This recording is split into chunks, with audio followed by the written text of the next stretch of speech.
So hi, very good evening to all of you. So I hope that it is the 2022 RB2 batch. So we are meeting for the very first time, and yes, obviously in the beginning there must be some customary, and then that must start with the introduction that who I am and then what I'm supposed to do here. So obviously you have got the message that it is a modern Indian history class, but let me tell something about myself. My name is Neeraj Rao, and then I have been associated with this institute right from the inception, and I'm the one who is responsible for the major section of the history, art and culture. And right from the beginning, I'm taking these all subjects: modern Indian history, ancient and medieval history, and then art and culture. And I hope that in your batch, world history must have been completed. Since it was not planned in the beginning, and I was about to take the classes somewhere in the April, just after your batch has begun. But yes, I have been through many thicks and thins, and then I myself was infected with the COVID, and then onwards, many family members, some tragedies also unfolded, and unfortunate things happened. And it's not been too many days that we are just in the phase of the sorrow, and then we are just in the phase of the grief.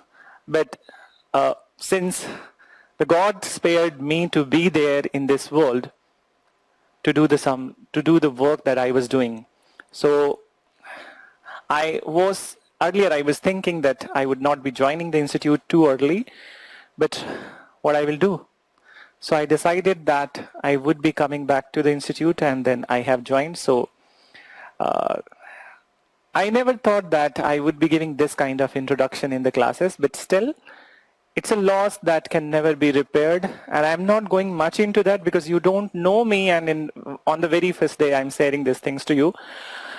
So before saying anything to you, I would just request that the threat has not gone, and moreover, this time that what has happened, that was not only unfortunate, but also it was something which was very shocking and unexpected. Moreover, it's not always that it's your fault that you fall in the lap of the disease, but it's also the fault of the many other people who are callous, who are careless, and there are things which we are beyond explanation. All the scientific bodies, scientific advisors, and then scientists, they are trying to explain it. But yes, there comes the human challenge, and there comes the limitation to the human capacity that we are still not able to figure out that, yes, how it is unfolding, and then what havoc it will wreak in the next phase. So I would just request you guys to follow all the norms, and then what I have observed, what I have seen, that one such behavior is enough to save you for 90% of the time, that is the masking. So please do that, and then please follow all those kind of behavior. And until and unless one goes through the same kind of tragedy, they don't understand the other's tragedy. People empathize. People sympathize, I'll say that, not empathize, sympathize. But sympathize is just for 1 second or 2 seconds. Oh, we are sorry for you. We are sorry for your loss. These are just words, but you cannot feel the pain what one is going through. Or if it has happened in your families or extended families or your friend circles, you must be understanding. So it's very difficult to start with the things that we were doing earlier, but I'm starting, and that's how the life moves on and the life goes on. So, yes, I was not expecting this kind of introduction. Not expecting क्या? मैंने कभी अपनी life में नहीं सोचा था कि this will happen, but this has happened. So only thing is that acceptance. So let's begin with the agenda of the class. So you are in the modern Indian history class, and you, because of what happened to me, you were kept on waiting for the classes, and I'm sorry for that this has happened. So from here onwards, when it is going to start, so I hope that there would be no such kind of interruption, unfortunate interruption, and your classes may go smoothly. Moreover, today that notification has also come that UPSC is going to conduct the interviews, I think, from 2nd of August till September. So hopefully the things would be on the line, and then everything that you wanted to do, though delayed, but it is going to happen. So let's start with the modern Indian history syllabus, or modern Indian history overall course structure. So today's class, it is not a usual class. Today's class, generally the very first class, I'll give you the brief overview of entire modern Indian history. And moreover, when we talk about the modern Indian history, it's most important thing, and not just the modern Indian history, but any history, be it ancient, medieval, or modern, even the world history. What's most important and the basic thing to know and basic thing to cram is the chronology. So once you are not very confirm about the chronology, that what has happened, what has caused something to happen in the next phase, so it becomes a little difficult, and many a times you feel disoriented, that you are reading something and you are not able to connect it with the other thing, and then you feel that there is no coherency. So to do away with these all kind of challenges and these all kind of difficulties, first you will have to see the things in the sequence then. And whenever I would be coming back for the ancient and medieval, I'll be doing the same thing, that I'll be writing the chronology, I'll make you aware with the chronology, and same is the agenda of the today's class. Moreover, the today's class agenda, not only that it would be the chronology, but I'll be telling you the entire modern Indian history in a nutshell, and then after we would be moving to the one of the very pertinent question that you guys used to ask, and then everybody used to ask who is preparing, that what to read and what not to read. So there would be suggestions from my side, and see that it's my suggestion. It does not mean that's final and that's watertight compartment. If you feel like that any other thing that you find good and that's very useful to you, so you can follow. But based on my own experience of last 9 years of teaching, what I am going to subscribe to, or prescribe to you, I hope that you would be subscribing to the same. So what I ask to you, that most important part in this exam, and particularly in this modern Indian history, is the syllabus. First you need to, that when you are preparing for any such exam, what are the tools to prepare for any such exam? Then the syllabus. If you don't know the syllabus, so you cannot prepare for this exam. Then, so first you need to know the rules of the game, and then you can play the game. So here, the rules of the game are the syllabus. First you need to know, and moreover, I'll also tell you something related to the all subjects which I'm going to take, because it is interconnected. So there are 2 stages of the exam, and I'm not telling you something which is quite new. I hope you all know, and that's how you have made a kind of mature decision to jump into the preparation. So prelims examination and mains examination. But one thing must be clear in your mind, that which all subjects related to history are asked in which stage of the exam. So when it comes to history, so you have ancient history, you have medieval history, then you have art and culture, and then you have modern Indian history, and then there is a part of the world history. So these ancient, medieval, art and culture, and modern Indian history. So ancient medieval, when you look at the syllabus of the exam, so ancient medieval is not specifically, it's specifically mentioned in the prelim stage of the exam, but not specifically mentioned in the mains stage of the exam. So it's not directly mentioned in the mains stage of the exam, but very clearly it is there in the prelim stage of the exam. Same way, this art and culture. Art and culture find place at both the places, that both the stages of the exam, in the prelims also, in the mains also. And modern Indian history is the one which you will find that the place, it is there in the pre-stage also and mains stage also. What about world history? So for God's sake, that when UPSC was deciding that syllabus of the exam, so if they would have kept world history in the prelims examination, it would have been very cumbersome for you to prepare. So what they did, that they have kept world history specifically in the mains examination. So thanks to them, that they didn't burden your life with so much of history in both the stages of the exam. So world history is only there in the mains stage of the exam, but rest of the things, that modern and then art and culture, both the stages of the exam. But ancient medieval, there is a little bit of haste over here in this ancient and medieval. Though UPSC has not mentioned this part of the history in the mains stage of the exam, but what they have done in last 5 years, that if they are asking 2 or 3 questions from the art and culture, so one is closely related to the ancient and medieval history. So generally what we do, that we do a mistake that once we start reading for the mains examination, we go to the syllabus and accordingly we leave the ancient and medieval. But what you need to know, that art and culture. Art and culture, when you read art and culture, whose art and culture you are reading? You are reading the art and culture of ancient times, art and culture of medieval times, art and culture of the modern times, and then also the contemporary art. So for asking the questions of ancient medieval, there is a root of the art and culture. So in mains examination, UPSC is asking the ancient medieval questions through the root of the art and culture.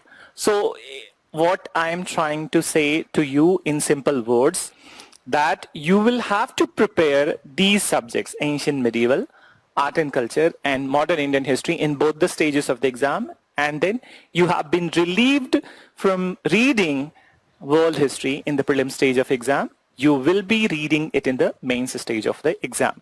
Then, so now first I would start with the syllabus of the exam. Let me show you the syllabus and then also a few other things, few other takes which are there.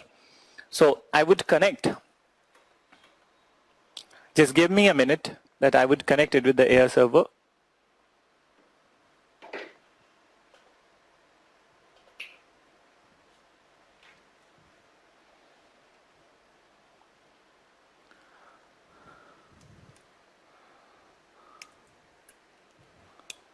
Just give me a minute. It's getting connected.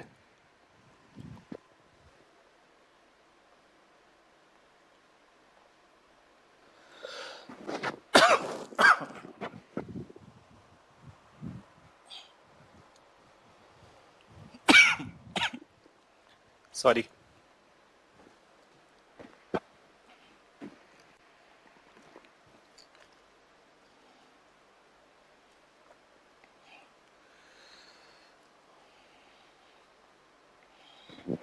So now, what I said to you, that most important is syllabus. So let's look at the syllabus, that what is there in the syllabus, and the two stages of the exam, the prelim stage of exam and then main stage of exam. So UPSC is a very clever body, and many a times when, you know, that when people say little bit of things, so the little bit of things are open to many interpretations. And when you say so many things, so people know that what has been said and where we need to confine ourselves. But here in the prelim stage of examination, UPSC has followed a minimalist approach whereby they just give the keywords in the syllabus and it is up to you to further elaborate these keywords. So one of the representation of this, that just let me go to that, this part. So what I have, just 1 minute. Yes. So now look at this, that this is the prelim stage, that you have two papers. I hope you know that in the prelim stage of examination, GS paper 1 and then there is an aptitude paper. So you see that entire syllabus of the GS paper 1 in the prelims examination. So I will limit myself to the history only, but you can see that all the syllabus that has been that's there in the UPSC gadget, that is here. General science, it's such a small world but open to so many things. Then so general science, you cannot say that I can leave this, I can include this. You will have to include everything. So many times I have seen that many of the toppers and many of the people, their take on the syllabus, they say that UPSC syllabus, prelims exam syllabus, its limitation is there till the sun. So they are not wrong, because that small words encapsulates everything which is there in the universe. So current events of national, ye chhod do, history of India. Come to this one, which we need to highlight. So just give me a minute. So this part of the syllabus. So this part of the syllabus, history of India and Indian national movement. Now, this word, history of India, it encapsulates so many things. History of India is not just the modern. History of India is not just the medieval. History of India is not just ancient, but even prior to ancient also. So prehistoric times to the modern times. That is the history of India. In fact, that what has happened in 2002, that is also history. And hopefully that we all are praying, and then hopefully if I earlier I believed in the God, so I'm asking God if He is there, so make this pandemic a history. Then that make this pandemic a history, and then we must get back to those normal days. So everything that has happened, it becomes the part of the history then, and not only it becomes the part of the history, but also it has so many lessons for you. Now is the time that you must realize that what is the importance of the history. With this word only emanates that what is the importance of the history, and everybody must have realized that what is the importance of the history, that you learn from the history. If you haven't learned from the history, so then you are a gone case then. And before this entire world, there was this historic lesson of the Spanish flu, and how Spanish flu spread to the in a very quick way. It spread to the entire world, even when the world was not connected through the air pathways. Then means that aeroplanes and then flights were not operating in such a fashion, and then not such a fashion, if I'm correct, so there were no aeroplanes at that point of time. I think Wright brothers, they created, I have no idea exact year, I don't know, but in fact you know that world was not that much interconnected, and world was not much connected, but even in that case also it take just 1 year for Spanish flu to cover the entire world. And it was not the only pandemic which happened in the world. There was that black plague pandemic, which almost wiped out 1/3 of the population of the world. So 1/3 population of the world. So there were many pandemics, and these all pandemics, what insight they give you, if you learn, they have given you a lesson, and if you learn, so they have given you a lesson, and if you have not learned, so then there would be no place for you in this world. So I cannot comment upon this, that how much world has learned, but 100 years was a great time. 100 years is enough time to forget everything. And human being is a kind of a species that we forget very easily. So we forget very easily that कुछ लोग तो कल का हुआ आज भूल जाते हैं, and then there are people who are preparing for the exam, and then वो 1 घंटे में पढ़ा हुआ अगले घंटे में भूल जाते हैं. तो forgetfulness is the nature of the human beings then. But what is the lesson in this one? Try to remember the things. Try to remember the things that what has happened, and try to analyze those things, and then figure out that what lessons you can take from that. So this pandemic happened. Hopefully it becomes the history. Hopefully. We don't know, and we cannot say that when and how it will become the part of the history. So, history of India. So what I was saying, that history of India will include these all parts: ancient, medieval, modern, even closer to the contemporary. There is one more part in the syllabus, how UPSC has cleverly defined these parts. So there is a post-independence part of the history. So post-independence part of the history is also mentioned in the main stage of exam. So meaning that after 1947 onwards, or you can say that 1950 onwards, after the constitution, so then rest of the part till this point of time you need to read in the post-independence history, that is in the main stage of the exam. So that is not required to be studied in the prelim stage of exam. So that's also one part of the history. So I hope you got that. And they have specifically mentioned Indian national movement. So here, Indian national, in this context, you will have to bring the Indian national movement against the adversaries. And who were our adversaries? Are the British then. So British, and there were many other Europeans who came to India, but it was the British who hold their forte in India for more than 250 years, and then we fought them, and finally that in 1947 there was freedom. So this national movement has been separately mentioned. So this is what is mentioned in the prelims part of the syllabus. I hope you understood this part of the syllabus. Now let's come to the mains exam syllabus. So mains exam syllabus, your GS paper 1, you have 4 GS papers, and your GS paper 1, that is what is the name of the paper. Just 1 minute. So you see that GS paper 1 in the main stage of the exam, how it is defined: Indian heritage and culture, history, geography of the world and society. 250 marks, and then these are topics. So now let's look at the topics which I would be teaching you in the classes. So Indian culture will cover the salient aspect of the art forms. This is one part which I'll be covering in your batch. So salient aspects of the art forms, literature and architecture from ancient to modern times. And this is what I was telling to you, that this is the root of asking the ancient question. So what they are saying, that Indian culture will cover the salient aspects of art forms. There could be many art forms. It could be dances, it could be music, it could be architecture, it could be sculpture, it could be painting, it could be theater.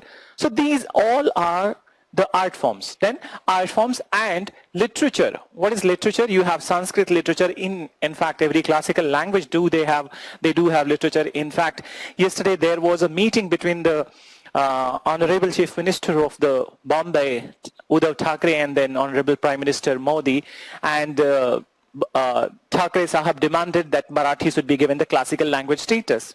And Marathi has a wide, that plethora of the literature. So literature part, that these all, that Sanskrit literature, Tamil literature, Kannada, Telugu, Malayalam. So literature of India. Then you have the architecture from ancient to modern times. So they are asking that from ancient to modern times, and here this modern times we will limit ourselves to the British period. So this is there in the art and culture syllabus. Now come to the modern Indian history syllabus. So this is the route to the ancient medieval questions also. Then second part of the syllabus. So modern Indian history syllabus itself has been divided into two parts in the mains examination. So first one, you read that modern Indian history from about the middle of the 18th century. So middle of the 18th century, roughly 1750 onwards. And until the present, significant events, personalities and issues. So from here onwards, when we talk about the 1750s, so 1750 is the year when many of the European companies have already consolidated their position in India. In fact, they have started fighting with each other for heralding their hegemony in India. At the same point of time, there are many Indian princely states, and this is also the time that 1750 is also the time that Mughal Emperor, the great Mughal Emperor Aurangzeb, he has died in 1707, and after the death of the Mughal Emperor Aurangzeb, the lineage of the Mughals is called as the later Mughals. Then, so later Mughals were much more weaker than the mighty Mughals, and moreover, there was emergence of the many regional states. Then, so many regional states, and at the same point of time, there is the emergence of the British and French companies. So the confrontation between these princely states and these princes of India, and also the British and French, that you will be studying over here. So significant events, for example, significant event personalities and issues. So some of the significant events of this time that we will be talking about: the Battle of Plassey, Battle of Buxar. These are the significant events. Then Battle of Ambur, then Battle of Seringapatnam, where Tipu Sultan was defeated and killed by Wellesley. So these are the significant events, personalities. You can talk about that: Sirajuddaulah, Tipu Sultan, then we have Hyder Ali, then the sons of the Shivaji, and then also the Peshwas of the Maratha area. So these are the significant people who will come in this phase, and the issues of that time, that how Britishers try to kind of that interfere in the politics of the Indian princes, how they consolidated their position, and how they very well used their strategy to position themselves as the rulers of India. So that you would be studying over here in this part. And the second part is specifically that freedom struggle. So why we are calling this freedom struggle? Because over the period you will be learning that before 1857, India was a country of the many princely states, many kingdoms, many princely states. In fact, at the time of the 1947, when we got the freedom, you know that at that point of time, when the instrument of accession was created, and at that point of time, even after India becoming free, there were 565 princely states who has not joined India in the Indian mainland, and more than 280 princely states which were there in the Pakistan part. So even at the time of the independence, you have near about 900 princely states. So what about that 1800s? What about the 1750s? It could be somewhere around 2000 or 2500. So this much or this many princely states were there at this point of time. So many princely states are there, and these all involved over here. Now, the freedom struggle is about that then so many princely states were there, meaning that everybody is feeling like not one such kind of a monarchy. There is no such feeling of the connectedness between each other. Everybody is fighting with each other to further consolidate their position, to further extend their boundaries, further increase their territory. So here there was no such kind of coherent feeling of the nationalism, but it was the 1857 revolt which which actually sowed the seed of the nationalism in India. The spirit of nationalism started in India, and when the spirit of nationalism started, so then Indians started to feel discriminated, exploited, and further marginalized by the Britishers. So then they started to come up at one place and then forge their demand before the Britishers. So this is what we call that rise of the freedom struggle or the nationalist movement. So this phase, 1857 onwards, specifically is the freedom struggle. So then various stages of the freedom struggle. So various stages, and you will be learning about that when the foundation of Congress was there. So that is called as the first stage of the freedom struggle. Then Swadeshi movement started. That's the second stage of the freedom struggle. And then after the second stage, when Gandhi is coming to the picture, so that is called as that, not third, but it is called as the Gandhian phase of the freedom struggle. So these stages we will be learning about. Then important contribution, for example, Bal Gangadhar Tilak, he is a contributor. What was his contribution? What was the contribution of B.R. Ambedkar? What was the contribution of Gandhi, Nehru, Bose? So these all personalities you will be reading here from the different parts of the country. So the syllabus is saying to you that don't confine yourself to the just personalities who are more highlighted or who are often in the discussion. You also look at the other people, that other personalities from all over India who are also important and whose contributions cannot be discounted at any place or any time. It's only that just somebody became the prime minister, somebody became the home minister, so they are important, but that does not mean that people from the other part of the country, they contributed less. So their contribution cannot be discounted, and in fact, that the contribution cannot be limited to the male section of the society. Even you will have to look at the women's contribution in the freedom struggle. And exactly that was the question in the 2018 means that contribution of the females in the freedom struggle, women in the freedom struggle. So these all things you will be learning you are going to learn in the modern Indian history, but that is mentioned specifically over here. Okay? So this is about the syllabus. Now, what else is there? So let me bring few more things. In this PPT, I have brought some, I don't know that what has happened till this point of time, what has happened in your classes, and that what all things has been shared with you. But I'm considering that if I'm going to share this part with you, so it would be a kind of a value addition, and moreover, nobody else has done. Even if anybody else has already described to you, so you can interrupt me, I will stop then and there only. So first of all, trend analysis. So what is trend analysis? The number of the question from these all sections in the prelims examination and the mains examination. So number of the questions from the modern Indian history. And here, it's not limited to modern Indian history, but here what I have done, that I have incorporated question from all the sections, which I'm going to take. So, modern, ancient, medieval, and art and culture. So, let's begin with the 2011. Now, I need to tell you something about the 2011 exam. See that this CSAT exam, just 1 minute, give me a minute, because this wire is hanging. Yeah, thank you. So, 2011 was the year when new pattern in the prelims examination started. You know, I hope you know that before 2011, the prelims examination pattern was altogether different then, and they were giving you 120 questions from the GS, and then there were 2 optional papers at that point of time. So optional papers had much weightage in the prelims examination. I think 300 marks and 300 marks. 2 papers, and then 150 marks GS. So optional paper had much weightage in the prelims examination before 2011, and then 2011 was the change of the syllabus in the prelims examination, whereby you had 2 papers, GS paper 1, 100 questions, and then general studies aptitude paper, that is paper 2, where you have 80 questions from that time. So that was the beginning of the CSAT exam, 2011. So in that year, in the prelims examination, combining modern Indian history, ancient, medieval, and art and culture. So this is inclusive of, let me write here, what I have incorporated inclusive of ancient and medieval, art and culture, and modern Indian history.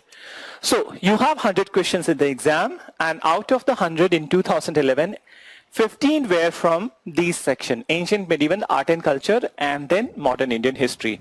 So 15% of your paper was from the history. Then in 2012, as you can see, that number of the questions is going to increase, and it has already increased to the 19. Then so 19% of your paper was from history. Then same way you see that 2013 16 questions. Then 2014 was an outlier, and outlier not in the sense that modern Indian history was asked in a much broader detail. In fact, this was year which was very surprising for many of the people, because this year they asked 11 questions from the art and culture, and it was like a shock to the many people, because before that people were taking art and culture very lightly. Since it was just the inception of the new pattern of the examination, nobody knew that which way the UPSC will sway the UPSC paper.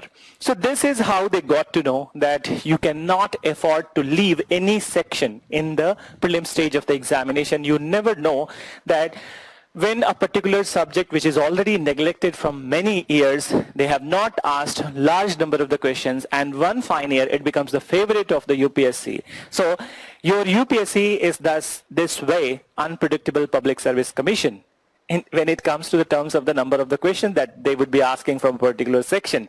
So 22 questions, and out of these 22, 11 from the art and culture. Generally what they do, that 5 to 6 questions. General pattern that 5 questions, average number of the questions from the art and culture is 5.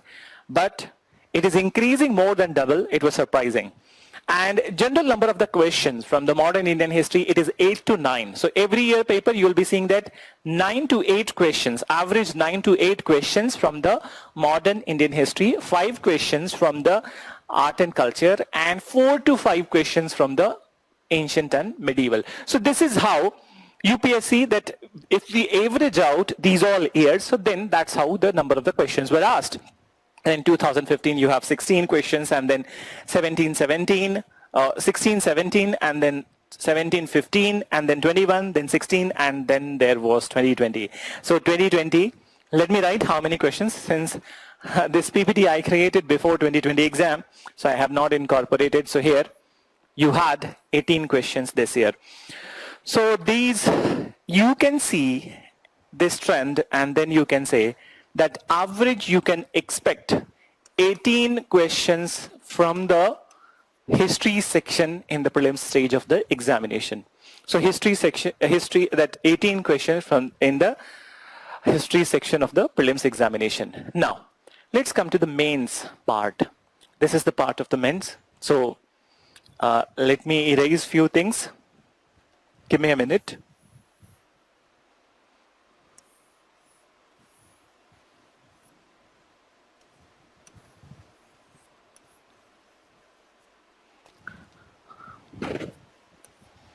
So now listen, that here the year is changing, not from 2011, it is 2013. So this was the time when DP Agarwal was the chairman of the UPSC, and then he was on a spree that he wanted to change so many things in the UPSC for the good. And in fact, whatever happened, that happened for the good. Then, so there was a change in the mains examination also, and that change happened in 2013. Earlier, there used to be 2 papers of the optional in the main stage of the examination and 2 papers of the GS. So now what was the, and one essay paper, and then English and compulsory Hindi or language paper. So what they did that in 2013, now rest of the things are like the same, but otherwise the part which was reckoned for that your selection list or the merit list, that there was a change, only 1 optional paper with 1 optional subject with 2 papers, and then GS had 4 papers. So this was introduced in 2013. 2013 was the very first year. And in fact, it was the year that many people didn't knew that what to read, what not to read. This was a year when anybody who has completed the syllabus, they were in the selection list. So it was a fortunate year for the people who just completed the syllabus. Otherwise, from next year onwards, there was an understanding of the things which were asked in the UPSC exam.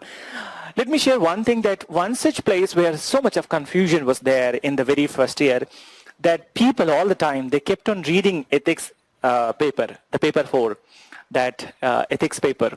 So ethics paper was altogether new one, and for the very first time, world history was introduced. Then, so for the very first time, world history was introduced, and you know that world history is such a big section. So people kept on reading these all subjects, ethics, integrity, aptitude, and then also world history. But when it came to the number of the question, the amount of hard work they have put in, that seemed to be kind of not paying off. Because nobody had idea that how many questions. If the syllabus is big, so UPSC must ask that 7-8 questions, but this was not the case. UPSC was just asking 2-3 questions. So the amount of hard work that people put in, that was not as per their expectation that the number of the questions would be that much. So first year was little difficult, and in this year, those who completed the syllabus, I know so many names from my own friend circle that who completed the syllabus and they were in the list.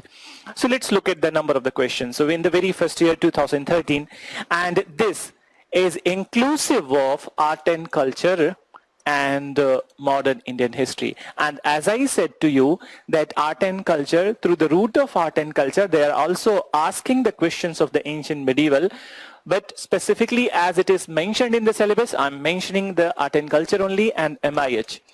So 8 questions from this section.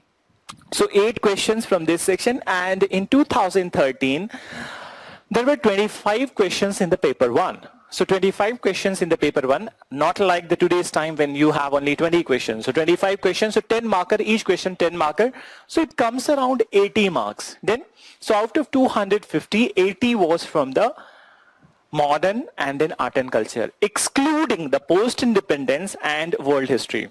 So even in this year, they asked 3 questions from the post-independence, and also I think that 3 questions from the world history. So 6 more if you add, so 140 marks were from the history only in the very first year.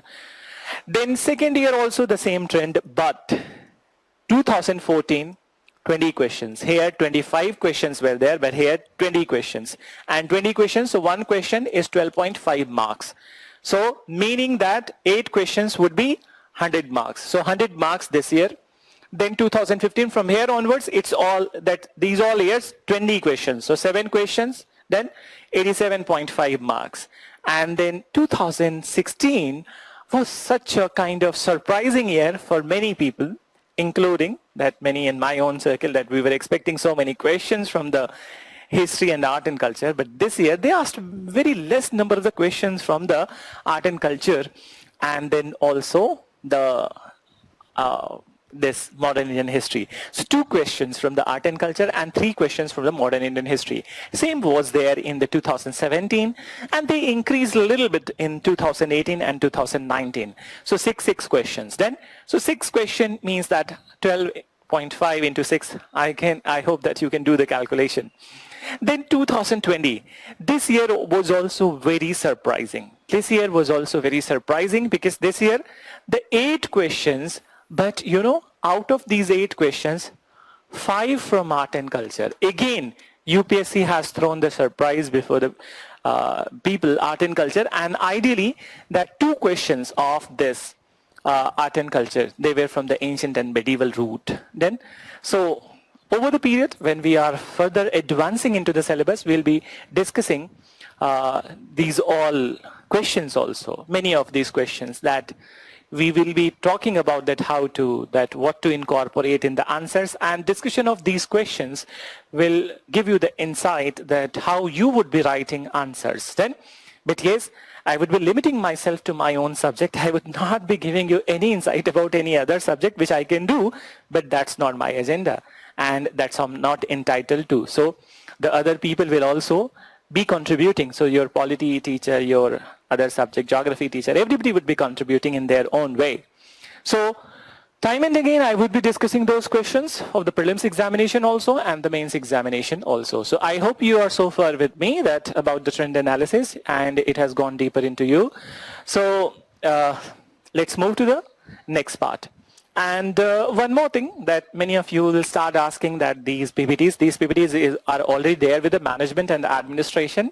So they will be uploading it, they will be sending it to you. So please don't forward your request to me, because once I have shared it with the classroom team, so onus is not on me to share once again and again with you. Already these all are there with the classroom team, so they would be uploading it. Then, now,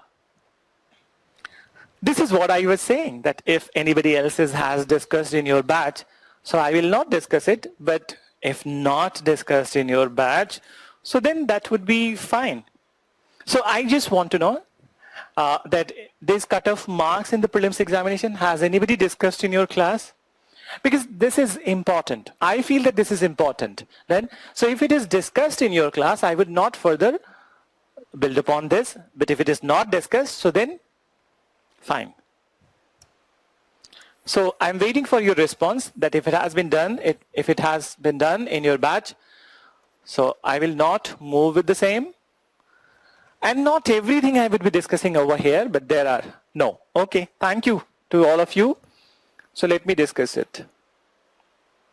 Chalo, I got that. Everybody. So listen, now this is important, because once you are in examination, or once you are participating in a race, then you need to know the finish line. You need to know the records. If you're going to break the world record, first you need to know what was the world record, and then accordingly you will be strutting your stuff, you will pull up your socks, and then you will be pushing yourself harder. So this is what I say, that this will give you insight that how you need to prepare. So let's begin with that. Not all the years I have incorporated here, but I would be writing few of the words, and not everything I'm going to discuss, but just give you insight that 2013 onwards in the prelims examination, what was the cutoff? I can write about the 2011 and 12 also. So let me write here that 2011 and 2012 also. So 2011, this was the very first year of the CSAT examination. So this year 198 was the cutoff out of 400. Done. And this year 2012, 209 was the cutoff out of 400. Then 2013, this is the cutoff out of 400. 2014 was the cutoff 2004 out of 400. But from 2015 onwards, in 2014 there was huge protest in all the UPSC preparation venues like Mukherjee Nagar, Old Rajendra Nagar, and different parts of the country like Allahabad, the Hindi belt. Then, so these all places there was so much of protest from the UPSC aspirant to scrap the part of the CSAT, and that's how CSAT was made a qualifying paper that you needed to score 33%, and then your merit would be on the basis of the GS paper 1. But one thing you must be careful. Why I am saying this at this place, I have seen this year, and this is not a joke, that this is what I have seen this year. Many of my friends in the class, that those students of mine, but they are my friends. So many of my friends, they were from the reputed institutes like IITs even. Everybody took this second paper so lightly that this year I know two of my students from the IITs failing in the CSAT paper. Yes, that's true. Because once you take anything lightly, then the paper, the outcome is also going to be very light. Then, so you cannot afford to skip the portion of the CSAT. What UPSC has done after 2014, till 2014, that there was kind of a balance in both the papers, but from here onwards, once the protest started, once the people, their demand was fulfilled, so initially easy paper 2 was there so that everybody can score 66 marks, but slowly they started to raise the bar, and this year paper, 2020 CSAT paper, was one of the toughest paper to crack. In fact, you can compare it with the mixture of the CAT and XAT paper. So CAT and XAT paper, you know the standards of these all paper. And moreover, CAT, ZAT. Earlier they used to ask question of the SSC CGL level, but now they have increased the bar. And if you're not preparing for this paper, so don't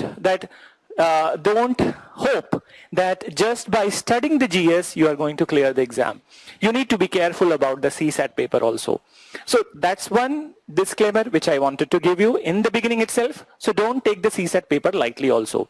Now, the next part what you need to see, that just look at the cutoff.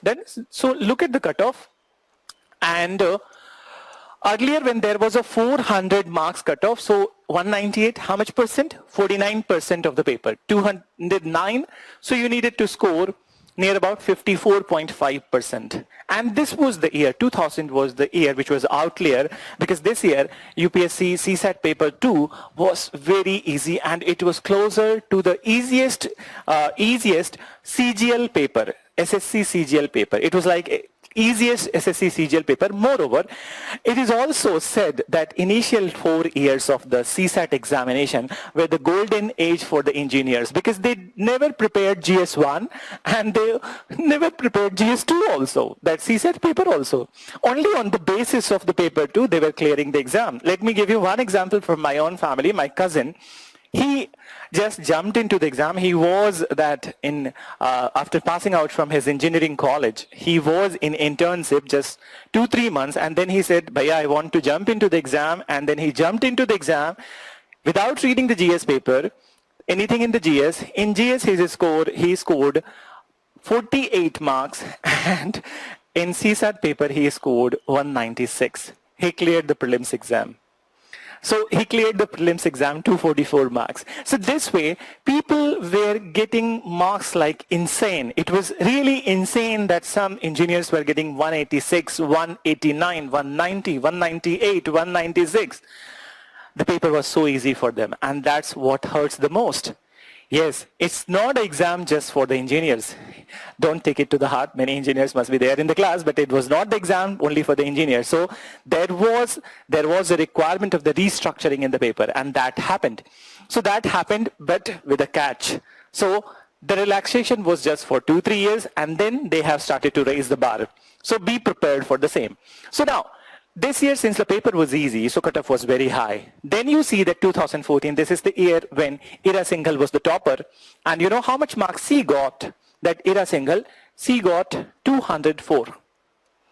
Yes, she got less than what is the cutoff, but she had a privilege of the reserve category. So she was writing the mains, and then she topped the exam. In 2011, there was this lady then. So the second ranker, and second ranker got 199, and she secured second rank. So what I'm saying to you, it doesn't matter how much score you score in the prelims examination. If you have scored enough to clear the prelims examination, you can top the exam, and you can top the exam in your very first attempt. Then, so you can top the exam in the very first attempt, and it doesn't take too much. Only thing that takes that you are not going to waste your time after the prelims examination. You are preparing, either you clear or you don't clear. You are preparing like that you are going to write the mains this year, and you are going to clear the exam. So such kind of clarity and focus, if it is there, so it doesn't matter that you are clearing the prelims examination with just 1 mark or 2 marks, you can be a topper. So now, let's look at this part. From 2015 onwards, more clear trend is there. And what is this clear trend? That 107.34 out of 200, 116. This year paper was easy, 105. And 2018, 98. Last year also, 2019, 98. And we do think that 2020, still the marks are not out, but this year also either it is 96 or 98. So from last 3-4 years, the paper is tough, GS paper 1 is tough, and you need to score 49%. And the highest 116, it comes out to be 55 and 3, so 58%. So how much you need to score in the GS paper 1? If you're scoring 60% in GS paper 1 as per the previous year papers, you're going to write the Indian Forest Services also. So their mains also you would be entitled to write. So you don't need to mark all the questions correct in the prelims examination, but in fact, you need to be very wise and you need to be very strategic and you need to be very clear that which all questions you are going to mark, and then moreover, don't get caught in the emotions. When you are caught in the emotions, so then most of the time emotions fail you. Yes, that's what. It's true that when you are caught in the emotions, they fail you most of the time. And particularly when it comes to the exam and when it comes to the career. So it is one of the greatest impediment which happens to you. So you will have to be very selfish when you are preparing for this exam. So you will have to be very selfish, and then moreover, do not let emotions overpower you. Otherwise, you will not excel. You can use emotions as a tool for the empowerment, but when you are using emotions to overpower you, then you cannot succeed. So please be aware about this one and be conscious about this one. I'll share one thing with you, that I have seen people who are so inimical, and then they were so particular about the questions in the paper 2, GS paper 2, that is CSAT. And they are from the reputed institutes, just the way I shared with you that IITs and these all NITs. So they are so particular that this is the paper where I must score 190. It doesn't matter. You score 190 or 160. What matters, you clear the exam. But they were so particular about the paper that in paper 2, we must score like this. And what happened, that there would be some questions where your mind would be stuck, you would be blank, and it all depends upon the day also.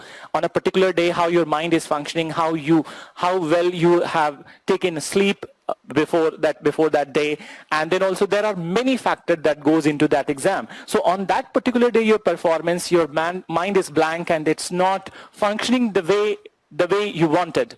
So if they are stuck in one question, for example, that some questions related to the reasoning, that what they do, they give you the situation and then 4 or 5 questions following from that situation. So if you are not able to figure out one, you are going to mark incorrect all of them. So this is what happens to them, that they are so emotional about that aspect, that this is my subject, we have studied from the IITs and these all kind of reputed institutions, so ये तो सही होना ही चाहिए, ये गलत हो गया तो मेरा जिंदगी बर्बाद है.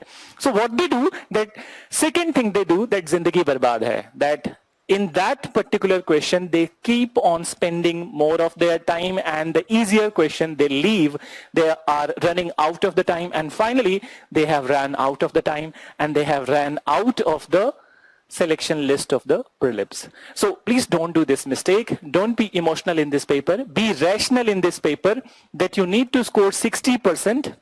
And what I needed to tell you, why I'm saying these things to you, because modern Indian history. Let's talk about this particular history. Ancient, medieval, modern Indian history, art and culture.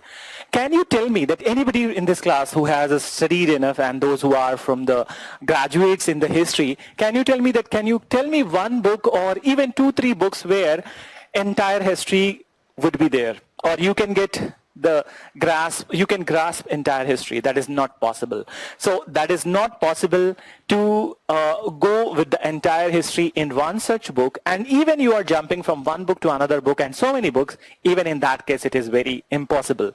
So what is required over here? Many a times people do become emotional. Let me share one thing with you. This year paper 2020, there was a question related to the that Desir Kotha. I would be teaching in the classes, but listen to this. So they say Kotha, and there was one more such question of the conjugal rights. Then, so what happened, that in the mainstream books, the books which I would be suggesting to you, and moreover, most of the people read these all books. So in the mainstream books, which are very popular in the UPSC market, when you go through these all books, you will not find answers of this question which were asked this year. So what people do, that nowadays there is so much of digital connectedness, and then people, once that it becomes clear that in which book it is there, so all of a sudden people got to know that there was a book called Isita Dubey Banerjee. In this, it was that one such question was mentioned and answer is there. Then somebody else has come up with some other book, that in this book this question was mentioned, and then the discussion is there on the entire forums. Then all the forums where you guys discuss, Telegram forum, whatever that is there inside, Baba, Babis and everywhere. So you discuss these all, and then what you do, that rather than reading those the popular books and the books which are necessary for you, rather than reading those books, people start running after the books where just one answer is there. And this is a mistake that most of the people do, because there would always be the question from the side of the UPSC, which you never know that from where it has come. And when it has come, so then you can search and you can research that from where it has come. But when you start running after that book, so you are doing one of the biggest mistake of your life, because UPSC has another book ready, and then they will ask a question. Next year you will read that book, and you will not be reading Bipin Chandra, you will not be reading Spectrum, you will not be reading Shekhar Bandyopadhyay, but you'll be reading all those books which had just one question. So please don't fall in the trap of the UPSC. See, UPSC is a body and history is a subject that it will give you a question. Even that question is non-existent in the universe. They will dig the earth, they will put up the question before you, and you will never know that what is the answer. And one fine day, one book will be before you where that one information is there. You'll be running after that, ruining your chances, ruining your time, and ruining your career. So please be aware about that. Always stick to the mainstream books which are there in the market, which are popular, which are suggested by your so-called, suggested by the many toppers. And in fact, that they have also given so much of time in this exam. So please pay heed to them. And also at the same point of time, if you do believe that we, the mentors are of any use, so please take our suggestions. What we are doing, that we are observing, and one of the very important part of this exam is observation. And that's what we are doing from last 9 years. What I am doing from last 9 years being in this institute. So I have observed this so many things, and then it is the observation, it's the experience which counts more. So please go with that and don't fall in the trap of the emotions. I hope you understood. So how much you need to score in this paper? Suppose that what I said to you, that 18 is the generic number of the, what we figured out, that 18 questions would be asked in the modern Indian history.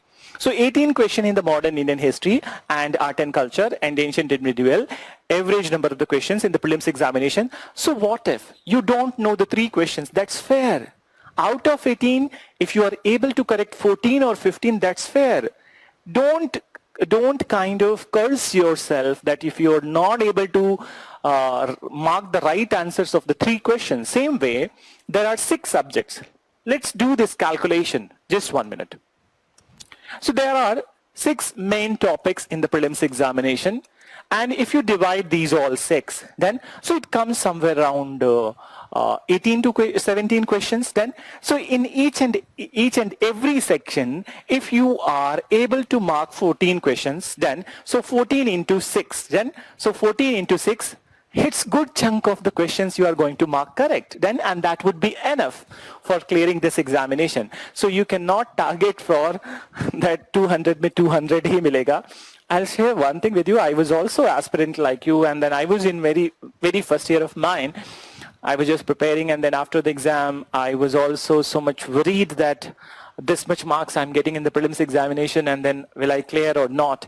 So I happened to ask this question to one of my colleague in one of my coaching institute. So then I asked to him, and then he was so boisterous about, bumptious about himself that he said to me that मेरा तो 198 आ रहा है. I was like that, really? Then he said, that's yes, मेरा तो 198 आ रहा है, मेरा तो clear होना है. And I was so innocent at that point of time that I started cursing myself that how come I'm just getting 214, that overall 214, and in GS paper 1, which he was talking about 198, I was getting somewhere around 90 or 95. So I was cursing myself that, oh my God, I have done a mistake, and the people are scoring 198 in one paper. What I have done, I started questioning myself, my education, my everything, and I started questioning that this is not the year Maya must have appeared in the exam, and then the results came. I cleared the prelims, and then he did not. So you know that there would be many people in the market. You are saved from that because you are learning online, but once you are here in the Karol Bagh and then Old Rajendra Nagar and then Mukherjee Nagar, you will meet so many persons who are so bumptious about themselves. They will claim that they are getting this much, and then you will be in the zone of, you will be in the narrow zone, you will be questioning yourself. you are saved at this point of time. So don't fall in the trap of this kind of people also, that who claim themselves to be experienced then, but they will ruin your preparation. So let's get to the next stage of this one. So this is the cutoff marks in the exam. I will not discuss about the mains examination right now, because that also I have brought, but this is not something that, here the trend is a little bit different, so I would not talk about this one. Some other day, one another day, we will be discussing this one in the middle of the course. So, and final selection also, but till this point of time, I think that prelims discussion was important then. So this is all about that I have brought in this section. Now, reference material I will be doing in the last of this today's class then, so not right now. So before the end, we will be talking about the reference material. So what suggestions that would be there from my side. So now we are, as I said to you, that we will be moving with the chronology.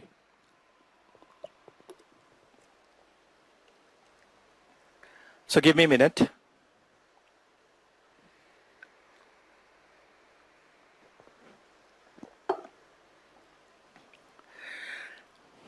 So Subham is asking that how many classes needed, not needed, how many classes I will be taking. See, the general pattern in the modern Indian history, it's a good question that you have asked, so that you may have a fair idea that how many classes may happen in these all subjects.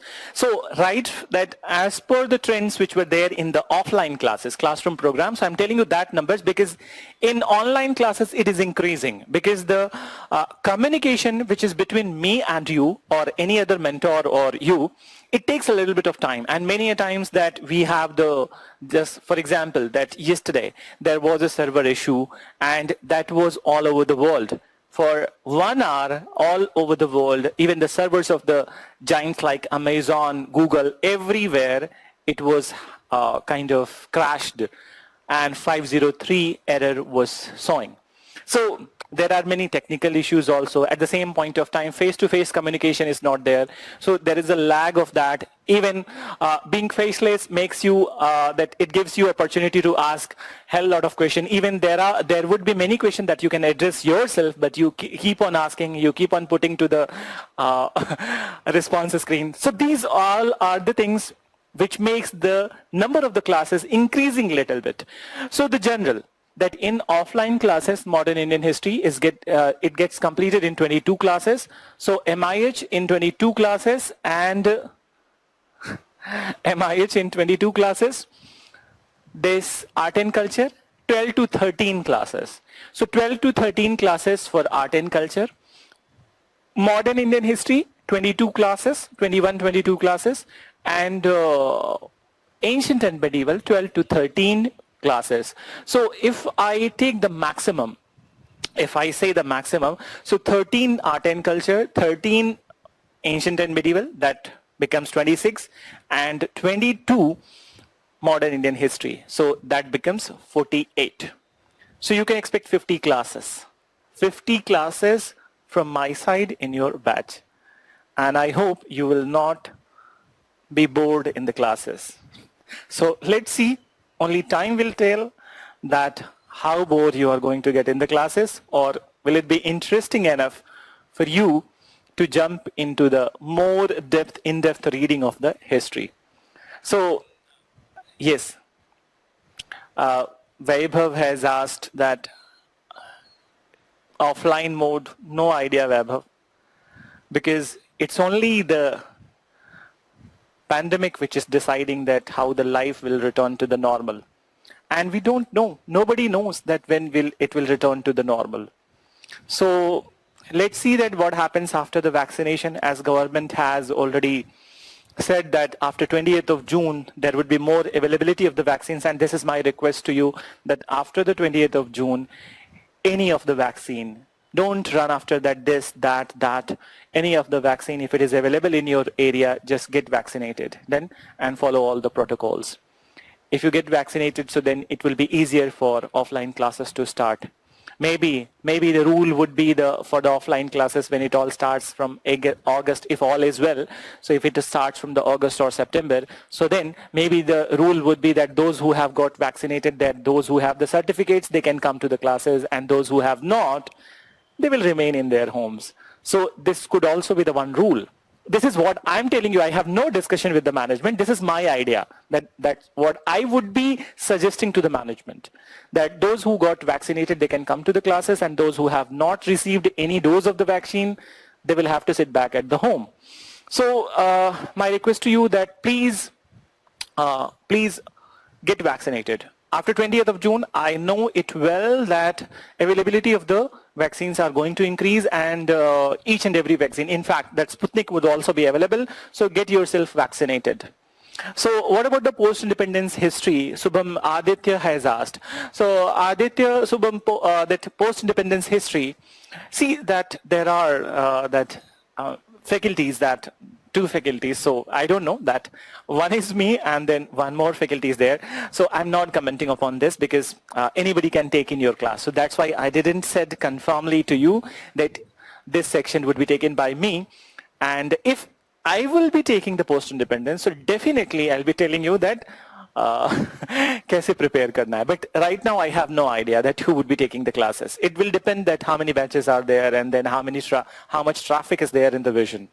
So hopefully that I'm going to get post-independence in your batch also, because the number of the classes with me, they're also great in numbers. That if there are 15 batches and 50 classes, so you can count.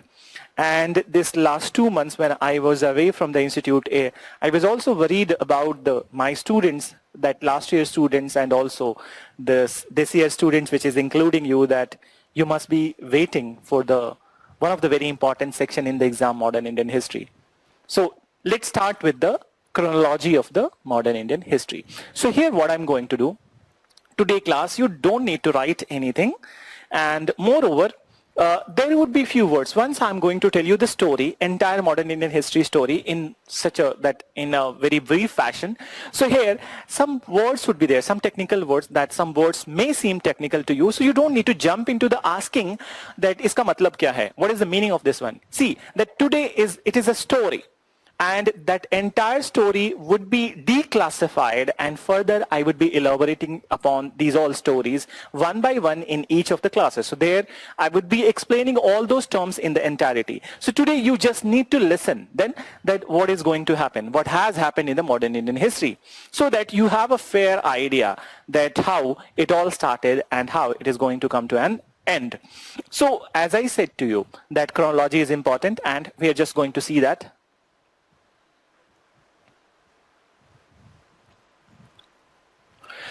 So now listen, there are a few things which I need to tell you before this, what has been displayed over here on the board. First of all, that when we talk about the modern India, so which particular year or which particular century we do consider as the modern India? In fact, that there is no clear-cut line that this year would be considered as the modern and before that year is the medieval. But there are some instances and some events which marks the beginning of the modern. It's not like that there is a clear-cut division, but the ages, like this, if you say this is the medieval, so how the modern would be there? So the line of the modern would be this. So this would be modern. So there is always overlapping period. So there is always an intervening period or transitional period. There is no a kind of a sectional cutoff. So now listen, that generally it is considered that the mighty Mughal rule, whereby the Babur, Humayun, Akbar, Jahangir, Shahjahan and Aurangzeb, they are called as the mighty Mughal rulers because they wielded so much of power and they were the one who controlled vast territory in India or Indian subcontinent. So their rule marks the pure medieval.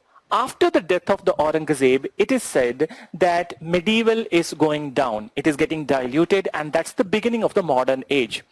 Moreover, it is the time when later Mughal emperors come to the power, who are the sons of the Mughals, but they are not enjoying such kind of power that was enjoyed by the Mughals.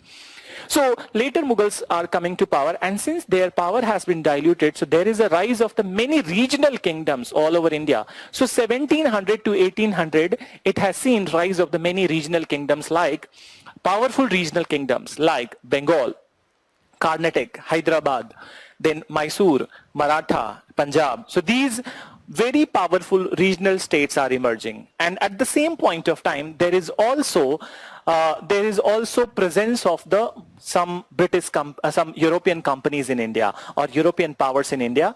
So these Europeans, that in the 18th century, the most important Europeans are French and English. Then even there is a confrontation between the French and English in the 18th century. But before talking about the 18th century, since there is a foreign body present in India, that is English and French, so we need to go back in the time where we need to know that when these all foreigners started to coming to India and started settling here.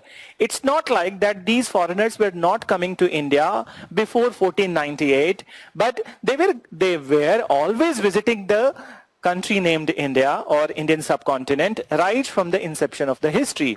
So from time immemorial, but they never thought that they would settle over here. So it is only in the 1498 when the first Portuguese sailor, Vasco da Gama, he landed on the coast of the Calicut. Nowadays it is known as Kozhikode.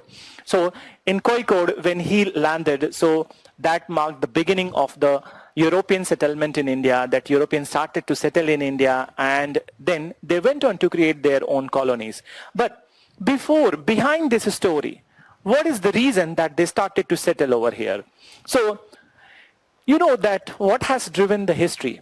Very often people say that history has been made by the kings and queens and then their mighty wars. No. The history has always made by, you will later realize that history has been made by the little determined people, and most of them were traders and then people related to the trade and commerce, and they were the one who opened the plethora of avenues all over the world, and they were the one who created the way, so who created the pathways, who created the ways through which these kings and queens can intervene and they can consolidate their power. So it is always that history, most of the history is created by the little determined people who were associated with the business, trade and commerce. So let's talk about the business. Then let's talk about the business. And this is because of this business, trade and commerce, these Europeans came to India. So now listen, that initially when there was a Holy Roman Empire, and I hope many of the things you must have read, if the world history part is complete in your batch, so you must have read. But if you have not, it is not completed, so then later on you'll be reading. But please don't ask questions related to, deeper questions related to the world history. I'm not entitled to answer that. But some of the instances I'm bringing into this class so that I can define my own subject. So then there was a Holy Roman Empire, and Holy Roman Empire, so there was a direct trade contact between the European world and then the Indian land. Now, Indian land, that there are two parts, that Indian subcontinent, entire Indian subcontinent, and then also we have the Indian Ocean. So the Europeans called this India, that one part is the India and another is the East Indies, which is basically the islands of the Indonesia. Now, why Europeans were running after these all countries then to do the trade with these all countries as if they don't have anything? They did have many things, but they don't have something. And what was this something? Just look into that. You know that these are the countries, European countries, most of the countries, they are cold countries. And when it comes to the vegetation, so their vegetation is very limited. And one of the very important diet of theirs is the non-vegetarian food. So their staple diet is the non-vegetarian food, like chicken, like mutton, like beef, like many other pork, and then many other things, quail, pheasant, venison. So many things they are using, then even crocodiles. So they are mainly dependent on these non-vegetarian food. But when you cook a non-vegetarian food without the spices, it will be very bland, and then life would be spiceless, and without a spicy life, it's not worth living. I hope you all know and you all agree. So they needed something spicy, and these all spices are available in the tropical country, and they are available in the Indian land and the West Indies, East Indies, that is Indonesia, Malaysia, Thailand, Kuala Lumpur, these all places. So it's the spice which brought them to the Indian subcontinent. Moreover, apart from the spices, cotton was also the one thing which brought the attention then, so which must have got the attention of the Europeans, and then they were running to the India for the trade related to the cotton, and then spices. Then there were many things from Indian side and the Indonesian side to offer to these all countries, including the ivory, the elephant tusker, then pearls from the riverbed, and then many other agricultural commodities. Then, so for these all, they were running to the India, they were running to the Indonesia. So there was a contact between the European land and the Indian land when Holy Roman Empire was there. Now what happened? And even the silk was also one such thing from Indian side to offer. Silk was also available from the Chinese side, but from Indian side also.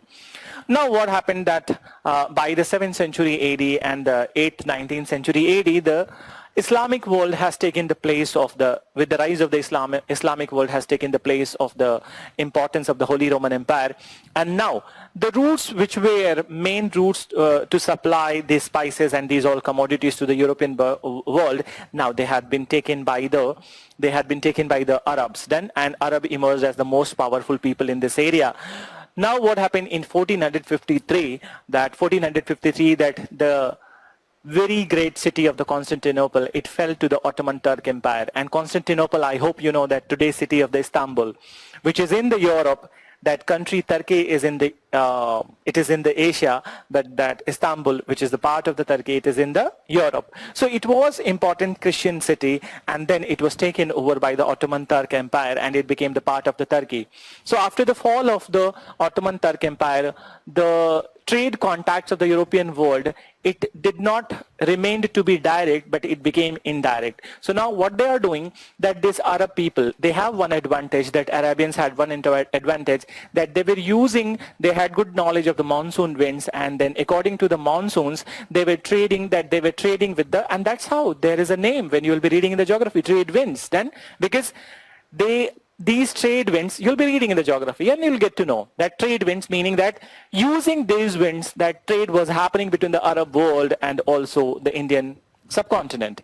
So using that, having the knowledge of the monsoon season and then also the trade winds, they used it beautifully, and then they took the place of the European world, and now they were buying the commodities from Indian rulers, Indian people, and then selling at higher price to the Europeans. So by 1453, when Constantinople fell to the Ottoman Turk Empire, so now there was a great discussion in the European world, and moreover all the kingdoms and dynasties, they started to ponder over that why not find a direct sea trade route to the India rather than relying on the Arab traders. And from there started the adventure of seafaring, and very first it was promoted by Spain and Portugal.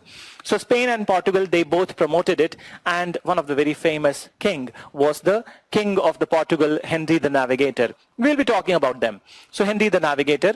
Then further what happened, that Spain and Portugal were important countries, and then the very first person who started for the India was the Columbus, and then he started for India, but somehow rather than reaching India, he landed at Americas.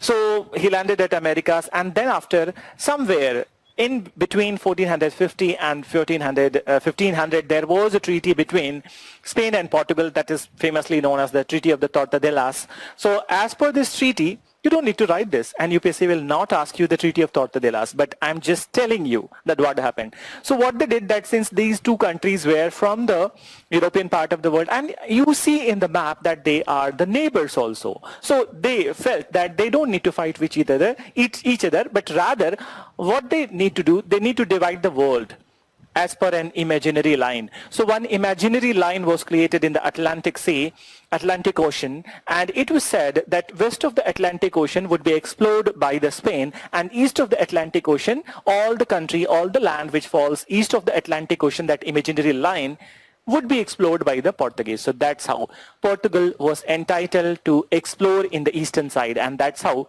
in 1497, Vasco da Gama started from the Portuguese side, and on 20th of May, 1498, he reached to the coast of the Calicut, where he was welcomed by the local rulers, Zamorans then, and that led to the beginning of the advent of the Europeans in India, where it includes that not only they are going to establish trade with India, but also they are going to settle in India, they are going to create their colonies. And the first light was shown by the Portuguese, and then all the other European companies followed in. And it was also decided that when the Portuguese have already taken over they have discovered the sea route. So if other Europeans, they would be following, so they will be paying some fee to the Portuguese. So they were allowed. So English, Dutch, Danish, and French, they all started to come to India. So these all things, I think that it's not working. Just 1 minute. Okay. So you can see that. So these all companies over the period, they came, and we will be talking about them later on. We will be talking about them later on in quite much detail. So I'm not going further into this one, since I'm telling you a story, a little bit of story at this point of time.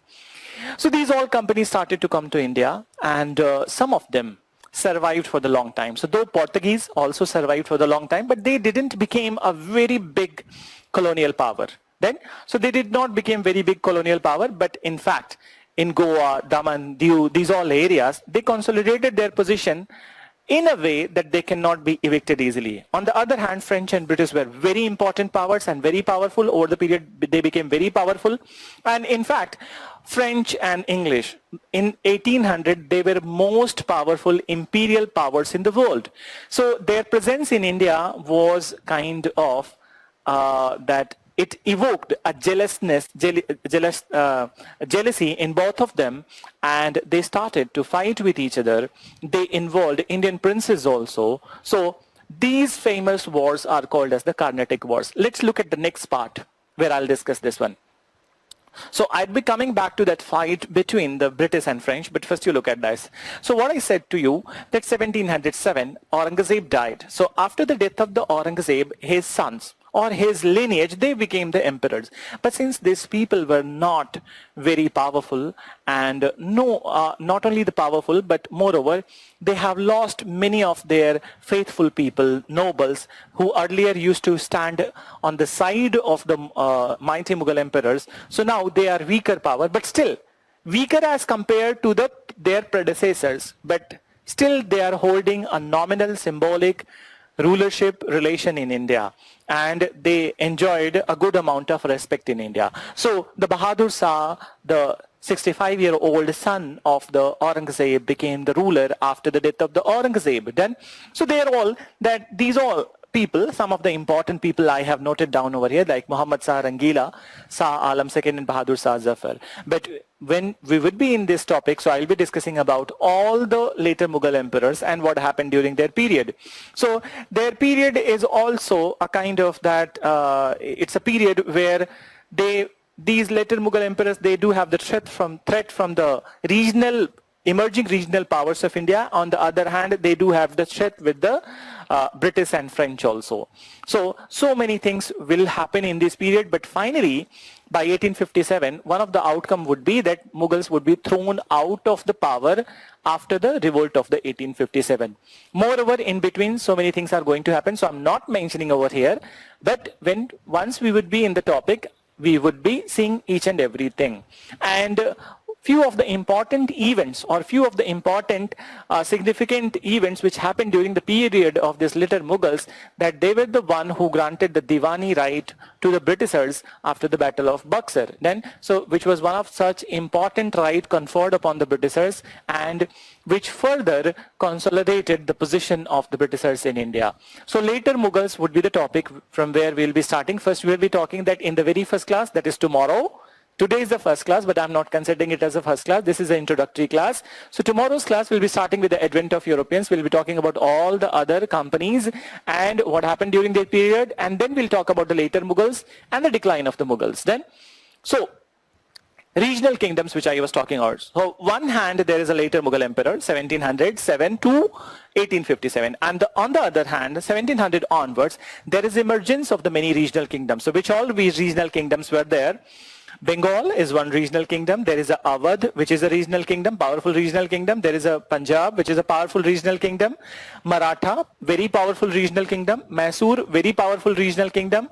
Nizam, very powerful. Nizam of Hyderabad, very powerful regional kingdom. And the Carnatic, also a regional kingdom. Earlier, Carnatic was the part of the Hyderabad, but later on, it also became a very powerful regional kingdom. So the Europeans which were there in India, Dutch, Danes, French, English, and Portuguese, most powerful in the 18th century were the French and English, and both had the presence in the Madras area. Then basically you can say that at that point of time, the entire Tamil Nadu and the hinterland, the Coromandel coast and the hinterland of the Coromandel coast was the Carnatic area. You can say the Tamil Nadu area. So both the French and British company, they had their presence in this area. So French had a strong presence in Puducherry, and then British has strong presence in Madras. So obviously there would be a confrontation between them, and they involved the rulers of the Carnatic. So rulers of the Carnatic, and that's how the Carnatic Wars happened. So there were 4 Carnatic Wars. In these 4 Carnatic Wars, the parties were the rulers of the Carnatic and also at the same point of time English and French. And after this Carnatic War, by the end of this Carnatic War, it was very clear and it was well established that the only imperialist power which is going to remain in India, that is the British, and the imperial business of French was winded up from India. So their imperial business, their imperial aspiration has come to an end after the 4th Anglo-French War or the Carnatic War. Now, after this, British will have great chances to further intervene in the other regional kingdoms of India. So they will have great chance in intervening the affairs of the other regional kingdoms of India, and moreover further consolidate their position. So what they did after the Carnatic War, in fact, that when they were fighting the Carnatic War, they were also fighting a war in the Bengal then. So they were also fighting the war in the Bengal. So in Bengal, they became very successful by 1764. All the people, important people, contributors and contributions associated in this episode will be seeing in the chapter. But here you need to look at that some of the names I have written: Alivardi Khan, Sirajuddaulah, Battle of Palasi, Buxar. So these are the 2 important battles which British has won, and moreover, these 2 battles has conferred upon more power to the Britishers, more finances to the Britishers, and more prestige to the Britishers. And the richest state of the India, the richest province of the India, Bengal, has fallen in the lap of the Britishers then. So lap of the Britishers, and it has increased its prestige and moreover increased its power. Now, the finances that Britishers have got in the Bengal, they would be using for their campaigns in the other regional kingdoms. So one by one, they will be capturing those all areas, and then they will make this Indian subcontinent of many princely states and the kingdoms to be the British Indian territory. So let's look at the next one. So Bengal is the territory. Then Hyderabad and Carnatic area. Carnatic already they have established their hegemony, and then also with the Carnatic also they have established their influence on the Hyderabad. Now the next bigger and powerful kingdom was the Mysore, which was established by the Hyder Ali. In fact, Hyder Ali has taken this position of the ruler of the Mysore from the Wadiyar dynasty, and he has made Mysore as a modern state. So there is a confrontation between the British and the Mysore ruler Hyder Ali, and after the death of the Hyder Ali, Tipu Sultan. And in the end, you know that Tipu Sultan was very brutally, and treacherously, he was killed by the British Lord Wellesley. Then so British Governor General Wellesley in 1799, and after the defeat and the killing of the Tipu Sultan, Mysore also fell in the lap of the Britishers. Now, after the Mysore, then the big challenge was the Maratha, the most powerful people of that time. So the state of this province of the regional kingdom of the Maratha was founded by the Chhatrapati Shivaji Maharaj, and he is one of the pride of this country.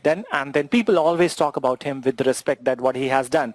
So Chhatrapati Shivaji Maharaj founded this in 1674, and then after it was kind of a pride to always remember. But what happened that somehow over the period when there was kind of Mughal confrontation after the death of the Shivaji, and then also the sons of the Shivaji. So in this confrontation, the power of the Marathas got weakened, but by 1713, a new position emerged in the Maratha kingdom. That was the position of the Peshwa. Already this position was there from the beginning, but here he has become so powerful. So when the Peshwas came to picture and they became the supremos, or you can say that real administrators of the Marathwada, so Maratha again started to rise. Maratha kingdom again started to rise, and it was Bajirao first who gave a much better name to the Marathas. You know about the episode of the Bajirao and Mastani. We'll be talking about that also, because as I said to you, that life is not just about the bland, it needs spices also. So those spices would be sprinkled whenever that class would be there. So Bajirao first, and then Nana Sahib, and then many other Peshwas. So we'll be talking about their episodes, but Marathas also fell in the trap of the Britishers, and Britishers were very successful in their conspiracies then, and very well they employed their conspiracies in the Maratha kingdom, and then finally they were very successful by 1818, and thereby 1818 the house of Peshwa was abolished. Maratha kingdom also became the part of the British Indian territory. Then comes the last powerful Anglo-Maratha wars. We'll be seeing that last powerful regional kingdom of India, that is Punjab. So Punjab was founded by that, the modern state of the Punjab was founded by the Maharaja Ranjit Singh, and then Maharaja Ranjit Singh was very powerful. He went on to create that second most powerful army of that time. First, obviously, it was the British, but he went on to create one very powerful army. And it was his powerful army that Britishers did not confronted him. In fact, they signed a friendship treaty with the Maharaja Ranjit Singh. And it's only after the death of the Maharaja Ranjit Singh, Britishers started to intervene in the politics of the Punjab. And they were also successful here because they were very cunning. They were very cunning people. Wherever they employed their mind with the cunningness, they were very successful. So what they did, that they initiated that this interference in the Punjab court, and finally, after the two battles, Anglo-Sikh War, they finally, in 1848, they annexed the Punjab. So they annexed the Punjab. So this is what I was saying, Lokesh. Don't indulge into the questions today. There would be some words which may seem alien to you that would be explained once the topic is going to start. Today you just listen to the story. And I just second your enthusiasm and then your excitement. So it means that you guys are interested in what has been said. But yes, one more thing you need to know, that today's classes, that what I'm telling you is story. So obviously story must be fast. It must not go slow. So it will not go slow. So this entire story is going a little fast. So please bear with it. But otherwise from tomorrow, there would be moderate speed of the classes so that you can all be with me, and then I will be with you, and you'll be able to write, you'll be able to ask, and you'll be able to analyze everything. So from tomorrow onwards, it would be a moderate one. The speed would be moderate. So you have read till 1858 all the regional, that these all big regional powers, they are under the British authority.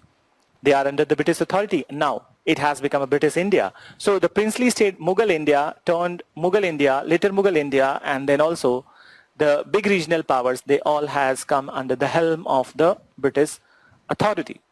Now, it's not only one thing which has happened in this period, that Britishers were confronting the regional powers, they were confronting the later Mughals. No.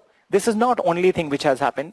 There were series of revolts. There were series of unhappiness among the population of India against the Britishers, but these all were localized. So what has happened, what more has happened before 1857, that there are, as I said to you, that these were the big regional powers, but there were many small regional powers also, many other regional kingdoms also. For example, the episode of the Jhansi, the episode of the that there are many other regional kingdoms like episode of the Jhansi, then rulers in the Awadh, then rulers in the Lucknow, rulers in the Bihar, rulers in different parts of the country. So there are many small kingdoms also where Britishers had different kind of arrangement. Then Britishers have signed many such kind of treaties, and one such treaty was the Subsidiary Alliance and the Doctrine of Lapse. So these all would be explained once the classes would be there. So Britishers have employed many of the strategies to do the alliance and do impose something on these regional kingdoms, not only the big but also the smaller ones. Then, so in between these years when the Britishers are consolidating their power, and 1858, many such revolts happened all over India. These the nature of these revolts were peasant revolt, tribal revolt. So the people have revolted against the British, but they all were localized in region, meaning that these all were limited to one such area, and it was easy for Britishers to suppress that. Then, but this has happened. So you can see that by the time of the 1850, the resentment is simmering all over India against the Britishers. Then, so the resentment is simmering simmering all over India against the Britishers because everybody is unhappy, and they are unhappy because of their rulers have been mistreated by the Britishers. Their areas has been annexed, and moreover, there are many such economic policies of the Britishers, like the land revenue policy is done,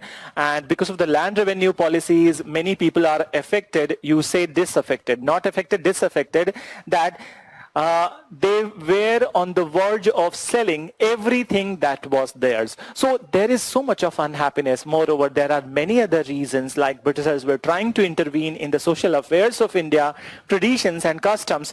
So these all is leading to the simmering resentment all over India, and all that these all majorly the north and the central part of the India, that they all were waiting for one opportunity, and opportunity to strike against the British, and that opportunity was provided in the 1857. So all reasons behind the 1857 revolt, we will be talking in much detail once the classes would be there. But listen, so 1857 revolt, some of the important reasons, that it is all started from the army. And as you know, a little bit of the story, that the sepoys which were there in the British army, majorly Indians, and it is said that Britishers were trying to ruin their religion by providing them guns and then cartridges which were smeared with the fat of the pig and cow. So you know that Muslims, they don't eat pork, and then Hindus, they don't eat beef. Then so once they are smearing that, once they are biting off the paper which is smeared with the cow and pig fat, so they thought that their religion is smashed by the Britishers, and that's how these all, the immediate reason of the revolt was this. And first the sepoys revolted, and then many people joined. So those all kingdoms which were disaffected by the British policy, like the Jhansi, which was disaffected by the doctrine of lapse, and then many other kingdoms or many other people, they joined the revolt, which included the mighty Mughal, that not mighty, I'll say, that the later Mughal emperor Bahadur Shah II, or Bahadur Shah Zafar. So these all people got involved into the 1857 revolt, and it was such an brave effort by the Indians then. So 1857 revolt was such an brave effort by the Indians, but brave was stupid also. Yes, many a times we see that what happens at the first point of time, it can be called as the brave, but it was stupid also. And why it was stupid, we will see that why it was stupid. But sometimes stupidity is the much better option than anything. Rather than sitting blank, rather than sitting idle, it's better to do some stupidity. Maybe something will come out of that stupidity. So what was the outcome of that stupidity in this 1857? Why I'm calling this a stupidity? Because that they all miscalculated the power of the Britishers. Moreover, not only they miscalculated the power of the Britishers, at the same point of time, their own organization was not good enough to fight such a big war, and their own communication was not good. So that's why I call stupidity. But even in this stupidity, they don't had any option. And this was the best option available to them. They fought, and they give, not for the longer period of time, but for some point of time, that they give nightmare to the Britishers. That was enough.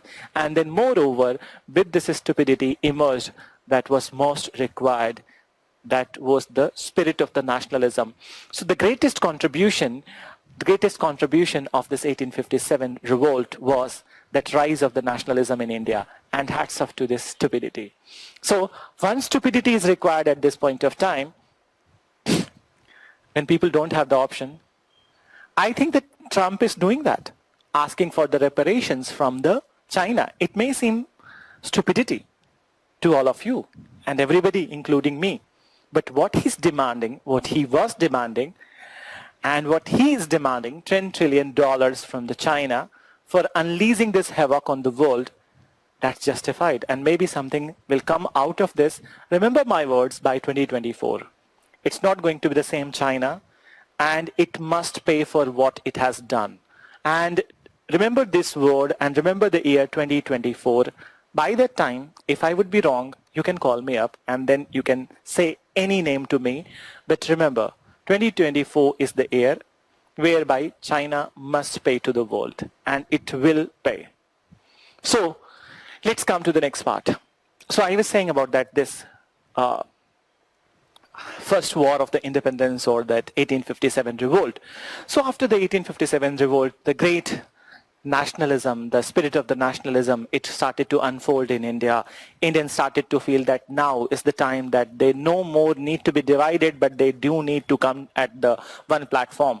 So you can say that right from the 1840s, there was attempts by the Indians that they must create some kind of organization to address their grievances, to assert their rights before the Britishers. So many organizations, they came up. We will be talking about those organizations. We would be talking about the Congress. So many such before 1885 Congress Foundation, many such organizations came up. And in fact, these all regional organizations had great role in the formation of Pan-India body, formation of Congress.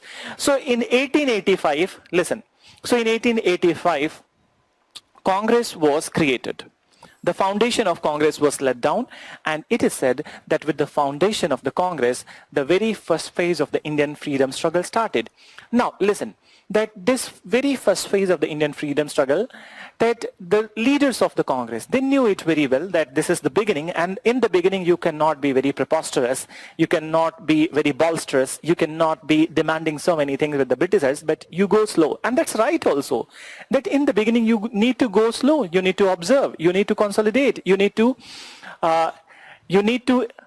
make yourself mature. And this is how in the very first stage, these all Congress leaders, they were behaving very maturely, and they were called as the moderate Congress leaders. So initially their demands were within the four wall of the law, and their methods of the demand and addressing the grievances of the Indians was prayers, agitations, constitutional agitation, and also sending letters, memorials to the British authority. So this is what was in the beginning, and it was going good then. You can say that going good, then I'll not say that very good, but it was going good since it was in the beginning. So somehow what they were doing, the greatest contribution of this early nationalist leader was that they were creating awareness in this country. So they were creating awareness in this country. Now what happened that after this very first phase in 1905, what happened that 1904, 1905, that this is the time when British authority is going to take a decision, that they believed that all of the follies in India has been created by the intellectuals of the Bengal. So then there was a comment by the British authorities that Bengal united is a strength and Bengal divided will fall apart. So then they decided to go with the partition of the Bengal, and this decision of the partition of the Bengal is the one which initiated the second phase of the freedom struggle. And the second phase of the freedom struggle, that there were some leaders in the Congress who always believed that ki jo chal raha hai, prayers and petition and constitutional legislation, that is good. There is no bad in that. But in this kind of situation where British are coming up with this kind of policy of dividing the Indians on the basis of religion, so you must confront them in a different way. And what was this different way? This different way was the Swadeshi movement. So Swadeshi movement, and this Swadeshi movement started, which was operational between 1905 and 1908. But at the same point of time, if Indians have started this kind of movement, so you cannot say that the British are foolish people. Then they were the most cunning people, wisest of the human beings on the planet Earth. Calling them human beings would be injustice, because the Britishers of that time, they were not human beings, but they were a race of the men then. So they were a race of men who believed in divide and rule. So they affected this policy of the divide and rule, and moreover they knew it very well, and they very well affected this policy of divide and rule, that they started to divide the Indian society on the basis of the religion. They knew it well that Indian society has two major sections, Muslims and Hindus, and they started to sow the seed of the hatred among these communities, and they planted this seed of the hatred so well among the Indians that till this point of time we are paying the price of the same, and Indians are fighting with each other most of the time. And earlier, if this was the British who were doing this, so our governments are no more different than that.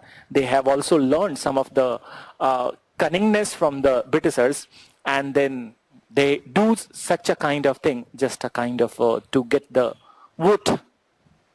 Don't be offended. I'm not going deeper into that, but that's the reality. So what Britishers did, on one hand, Swadesi movement is there. Already there is a pan-India organization, Indian National Congress.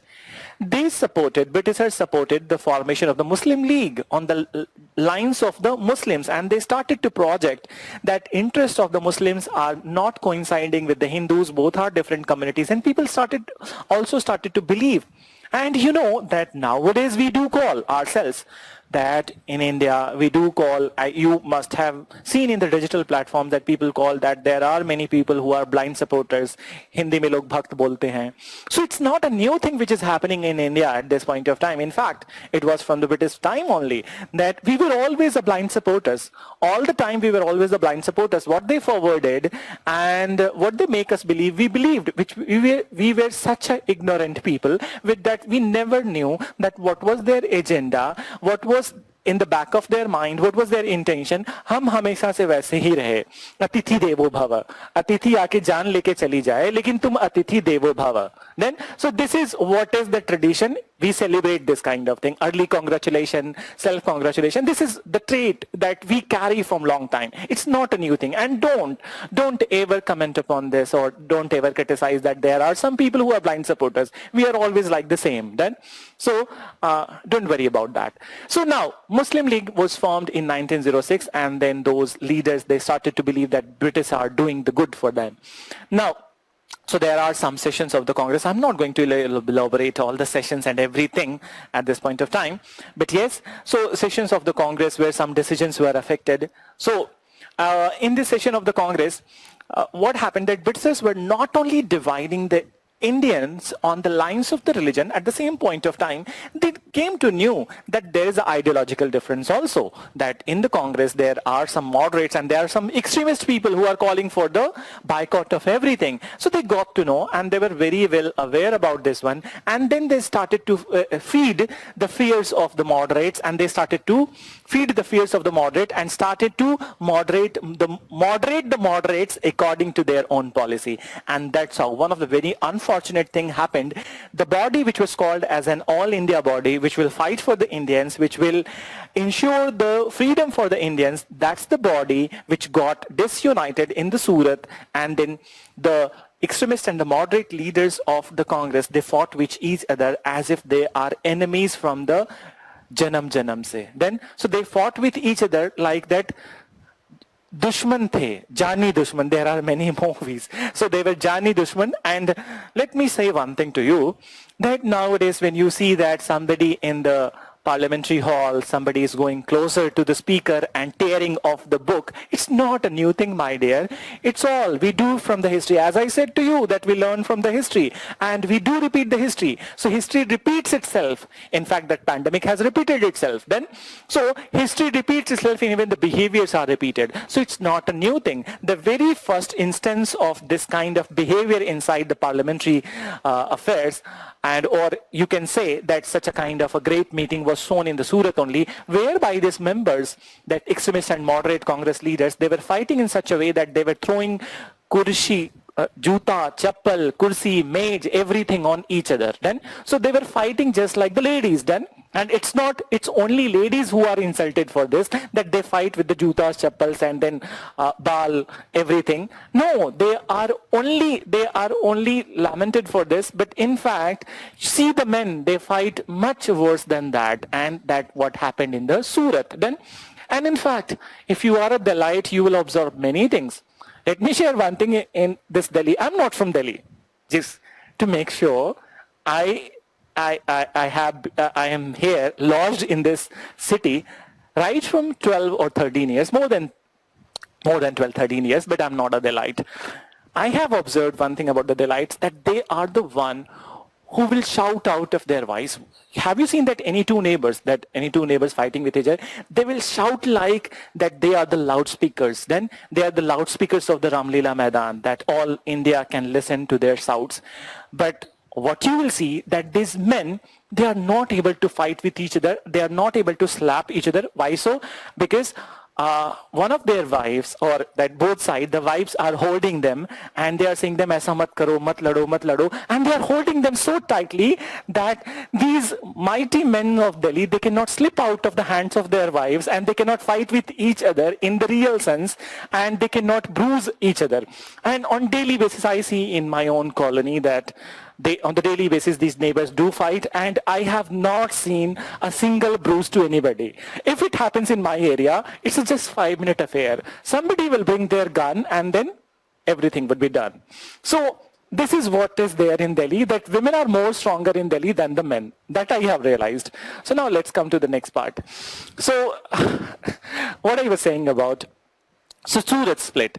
Now, so there is a double success of the Britishers. So this is the double success of the Britishers. One end, that they are feeding to the fears of the Muslims, and one end they have fed to the fears of the moderate leaders and the extremist leader of the Congress, including Bal Gangadhar Tilak. They all were deported from India, and they are lodged in a jail in Rangoon in Burma. So now they are away from India. Moreover, at this point of time, these Britishers have given assurance to the moderate leaders that if you do not support,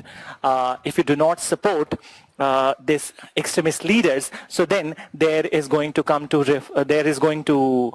be a reform in 1909, that is the Government of India Act 1909 or Indian Councils Act 1909, or moreover it is also called as the Modelamento Reform. So reforms would be coming and you will be given more power. So these all moderates, they fools, they believed it, and when these all reforms came in 1909, so what they found, that they have been made fool out of them. And as if they realized that the day of the assurance was the 1st of April. So they only realized in 1909, but now they have nothing to do. Already they have been fooled by the Britishers. And one of the big thing which was proposed in this Modelamento Reform, the idea which Britishers have started, the idea of the divide and rule, it was further extended or further consolidated in 1909 reforms. What they came up with, separate electorate for the Muslim. I'll explain this term, that what is this separate electorate, later on when we will be talking about the 1909 reform. But understand that separate electorate means that Muslims would be electing their candidate, and no Hindu, no Sikh, no Buddhist, no Christian would be entitled to vote for the person. Then, so they came up with the separate electorate concept, and it is further extension of the divide and rule policy in India. Now what happened? So meanwhile, this all is going on, then there would be a world war. So I'm not discussing world war here, but later on in the when we'll be in the topic, we'll be discussing the effects and then all those things related to the World War I.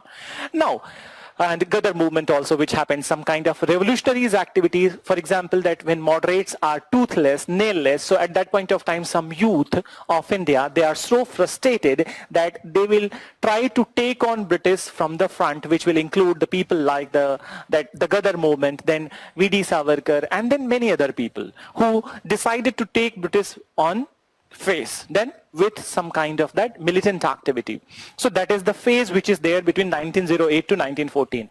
After 1914, what happened? In 1914, Bal Gangadhar Tilak was released from the jail, Mandale jail. He came back to India, and this time he was very careful. He did not wanted to irate the Britishers, but at the same point of time, he wanted to continue his political assertion policy. And he was equally supported by one more person at this point of time. We'll be talking about her later on. This was Mrs. Annie Besant. She was an Irish lady. She has come to India in relation with the Theosophical Society of India, but over the period, she has become more of an Indian and less of an Irish. So she became an Indian and she started to fight for the cause of the Indians. So at this point of time, these two people proposed the Home Rule movement, and they started their own separate Home Rule movement, which was going good. One of the big contribution of the Home Rule was that it created awareness in the far-flung areas, and the reach of the nationalist sentiment is reached to the remotest part of the country. Moreover, one of the greatest contribution of the Home Rule movement, that it led to the rise of the ardent nationalist, and this is the Home Rule this is the movement which gave rise to the people like Jawaharlal Nehru, Motilal Nehru, Bhulabhai Desai, C.R. Das. These all ardent nationalists, the C. Rajagopalachari, they all, you can say that their first big political activity was the Home Rule movement. So this is also the time when Gandhi is back to India. So that's a different episode. So I'll talk about him. So first let's talk about this home rule.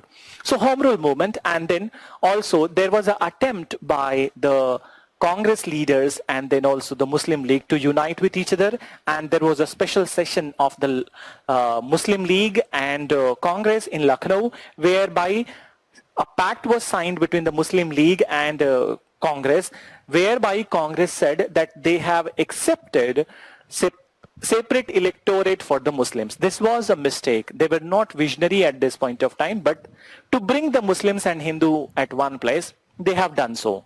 So they have done so. Now, another thing, that since I have talked about the home rule movement failed. We will talk about that, how it kind of that it waned and it got diluted. That's a different thing. But at the same point of time, Gandhi episode is going to start. Gandhi, right from the 1893, when he has learnt law from the Britain, he was in South Africa, and in South Africa he was fighting for the indentured labor from South India. He was quite successful in South Africa, and in 1915 he landed in India. So when he landed in India, so that's the beginning of the Gandhian phase in India. So that's the beginning of the Gandhian phase in India. In fact, that very first year of Gandhi in India, after coming from the South Africa, he was doing the microscopic study. That he was touring all over India, talking to the people, talking about their problems, understanding that what problems they are facing. So in the beginning, he was not intervening in their very situation. He was trying to study.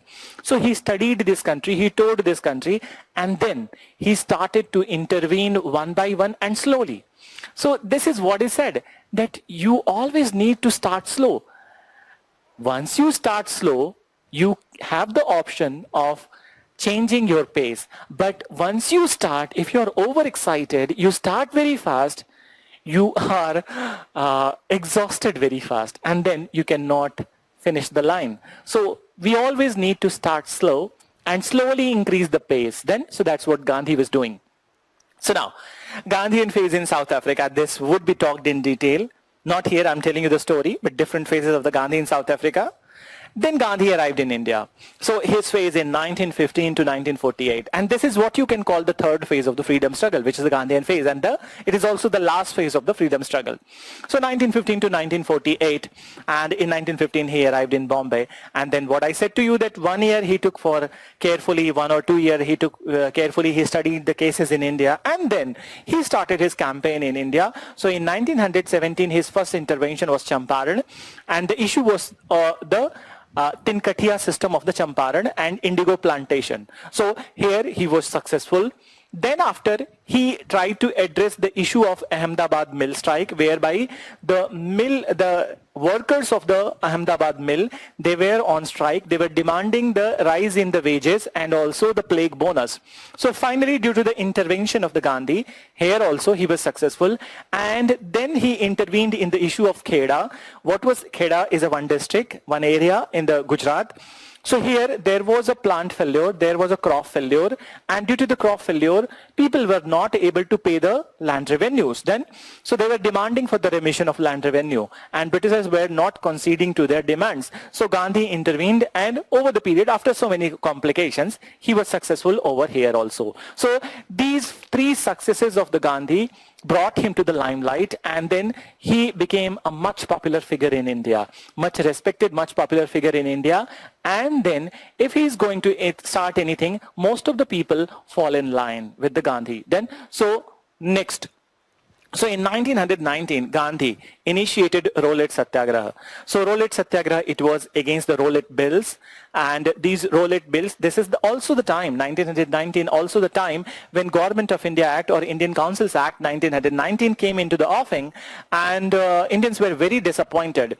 So this time, Indians were they were expecting that there would be so many so many privileges would be given to them, but none was there in the 1919 reforms, and Britishers came with the Rowlatt Bills, which was aimed at curbing the civil liberty of Indians. So in opposition of that, Gandhi started this Rowlatt Satyagraha, and one of the very unfortunate event which happened in the Rolet Satyagraha was the Jallianwala Bagh massacre. Then, and which shook the nation, which shook every soul of this country except the Britishers. Then, so which shook every soul of this country, and then this Rolet Satyagraha was withdrawn.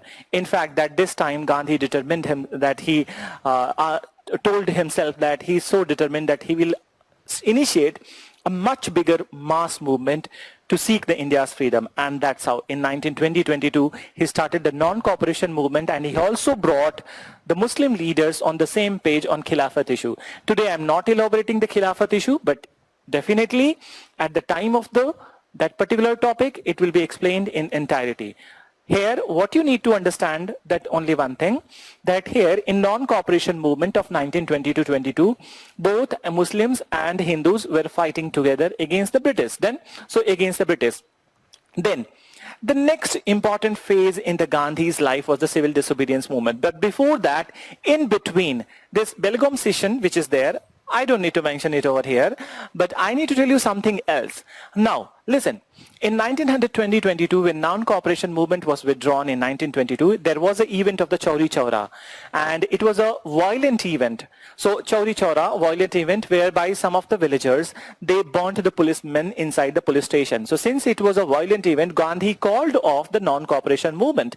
And after he called off the non-cooperation movement, so what happened? He was arrested by the Britishers. He was jailed for 6 years, and now he is in jail. So once Gandhi was lodged in the jail, Congress felt that since his big leader is inside the jail, what they should do. So there was a divide in the Congress in 1923, that there were some leaders in the Congress who were of the view that according to the Government of India Act 1919, we must enter into the councils and hinder every work of the Britishers. Then, but other leaders like Sardar Patel and then C. Rajagopalachari and these all people, Rajendra Prasad, these all people were of the view that no, we need to stick to the Gandhian policy and we don't need to enter into the council. So on this end, what we call these people pro-changer and no-changer. Pro-changer was the one who wanted to enter into the council, and no-changer who wanted to stick to the Gandhian program. So what happened on this end, there was a creation of another party within the Congress, that was the Khilafat Swaraj party. But later on, when Gandhi was released from the jail, so again the people of the Khilafat Swaraj party, they returned back to the Congress. This is what has happened. Then another thing which has happened between the 1922 to 1930, so these people have come back to the Congress. Now, Britishers have appointed one commission known as the Simon Commission to review the constitutional things in India, and this Simon Commission was an all-white commission, meaning that no Indian was accommodated in this commission. So what happened that in India the protests against the Simon started, and this protest was very fierce all over India. There was a protest against Simon. So what happened that after this protest started, so then Secretary of the State Birkenhead, he threw a challenge before the Indians that कि अगर जो आप लोगों को ये constitutional scheme पसंद नहीं है, if you guys don't like the Simon Commission's idea, so do one thing, that you create some constitutional scheme with the consensus of all the communities. This last word was very important because they knew it very well that they have implanted the seed of communalism so deeply in the Indians that there would be no consensus. So on this end, there was a formation of the Nehru Committee under the Motilal Nehru, which submitted Nehru report, and Nehru report as likened by the Britishers, there was no consensus among the Hindus and Muslims. So it failed. So this is what is happening between the 1922 to 1929, and also this is also the time when in 1929 in this protest against the Simon Commission, Lala Lajpat Rai was hit on chest and then he died, and after that Bhagat Singh, Sukhdev, Rajguru, they all decided to take the revenge of this particular Lala Lajpat Rai's killing. So 1924 to 1935 is also the phase of the revolutionary activity where we'll be talking about the Chandrasekhar Azad and Bhagat Singh in a elaborate fashion, and then Surya Sen and other revolutionaries who were active at this point of time. So they were hanged and their fate was sealed by the 1934. So these episodes also will be talking, everything will be talking. In fact, there would be few things which I'm not mentioning in the today's class. That does not mean that it would not be covered in the classes. Everything would be covered in the classes. Since it is a story, so maybe some kind of policies or some kind of headings. I'm not mentioning it, but that does not mean that it will not be covered in classes. For example, that I'm not mentioning land revenue policy. I'm not mentioning that civil services, police is, and then judiciary, but they all would be covered in the classes. Moreover, I'm not mentioning those all acts and policies, but they all would be covered in the classes. Here you are listening to the story. So now listen. So after these all incidents, the Gandhi, he's released from the jail, and then now he has regained some kind of health, and then he has decided the second phase of the mass movement, and that was the civil disobedience movement, which happened in the 1930 and 1930 to 1934 it continued. So I'm just looking at the time because there is that I just want to convey this thing to you. Since it is a lockdown period, so there is a very strict restriction over here that after 8 o'clock nobody can move outside. So anyway, we'll have to complete the class by 7:30. Even tomorrow also by 7:30 it needs to be completed. Then, but if in next week that government gives little bit of concession or little bit of ease in the restriction, so then we can continue with the original time of the 5 to 8. So please bear with it. So now listen. So Gandhi started the civil disobedience movement. At the same point of time when civil disobedience movement was going on, there is a roundtable conference episode. So roundtable conference episode, it is happening in the Britain, roundtable conference. In fact, 3 roundtable conferences happened. And why it is called as a roundtable conference? Because Indians were given peer-to-peer status, meaning that equal status. Roundtable, everybody is equal. So for the discussion on the constitutional scheme of India, roundtable conference. Then, so on one hand, in the Britain, the roundtable conference is going on. And in India, Gandhi has started civil disobedience movement, which with such a great pace and then with such a great kind of enthusiasm. So initially there was a great response to the civil disobedience movement, and in very first roundtable conference, Congress did not participated. So when it did not participate, everybody else participated in the first roundtable conference. So Britishers thought that every discussion in the roundtable conference is abortive without the Congress. So they started the process of bringing Congress to the table. And in second roundtable conference, there was a talk between Gandhi and then Viceroy Irwin, and as per the agreement, it was decided that in second roundtable conference, Gandhi will participate on the behalf of the Congress and he will go to England. So what happened in the second roundtable conference, even after that powerful speech and oratory skill, Gandhi achieved nothing. He came empty-handed into India, and then he restarted this civil disobedience movement, which further became blunt by the 1934 due to the government suppression, the repression, and then the government brutal response. So he had to call it off in 1934. At the same point of time, the discussion which was there in the roundtable conference, it led to the coming of the Government of India Act 1935. And as per the Government of India Act 1935, listen, so as per the Government of India Act 1935, some provisions did not came into the picture, but some were related to the elections. And in 1937, using this election provision of the 1935 Act, it was decided that Congress will also fight the elections. And out of 11 provinces, Congress created government in 8 provinces. Then, so government in 8 provinces. So Congress government out of 11 provinces, in 8 provinces, Congress government was created, and the Congress rule in the provinces started.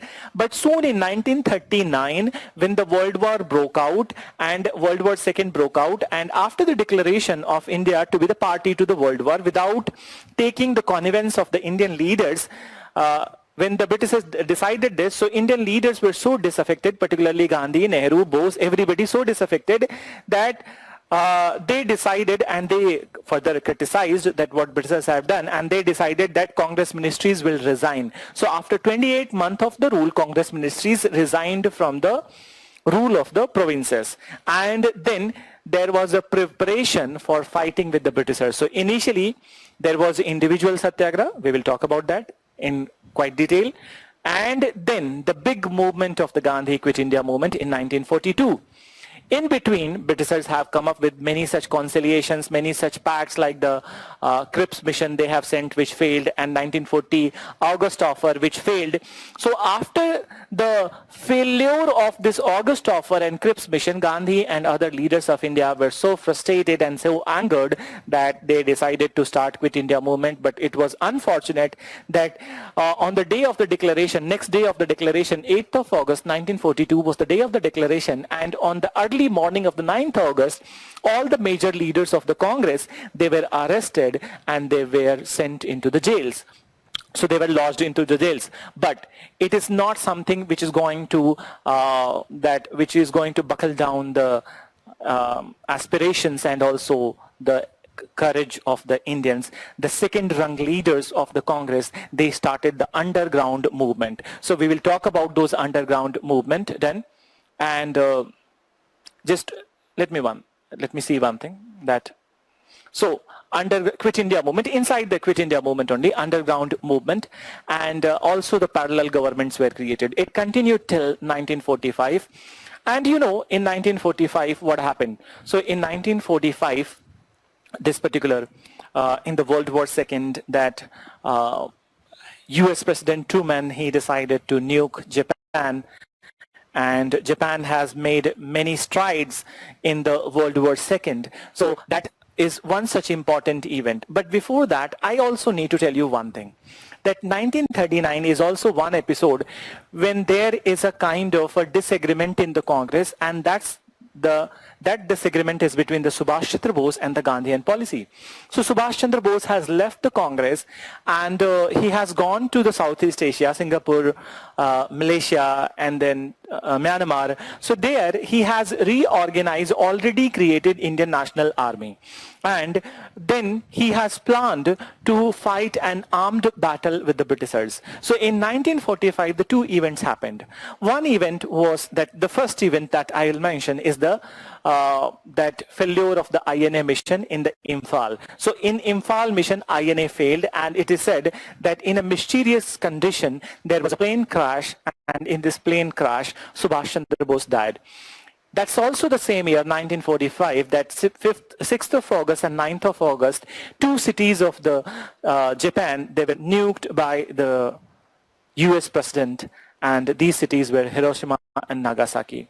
And nuking of these two cities has already changed the world scenario. So then after that, many things are going to happen in India also, in the world also, and then there would be a change of government in the USA, and then the US government would be pressurizing British to behave well in Indian case, and then also they are pressurizing well that Indians' aspirations must be fulfilled.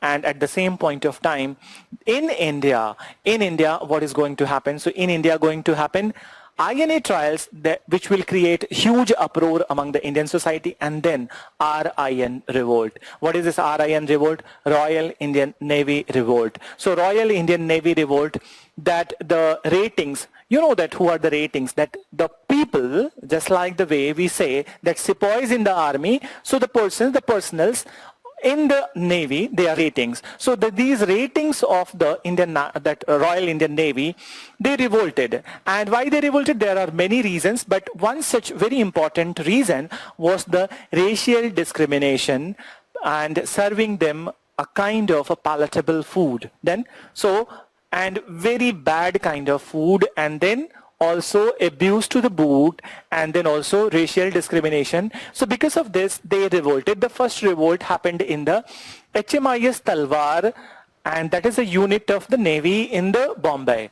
So it all started from the Bombay, and within few days only that all the Navy ships, they revolted. In fact, it is said that within a week only that 200 ships, 200 Navy ships and Indian stationed on that, they all revolted.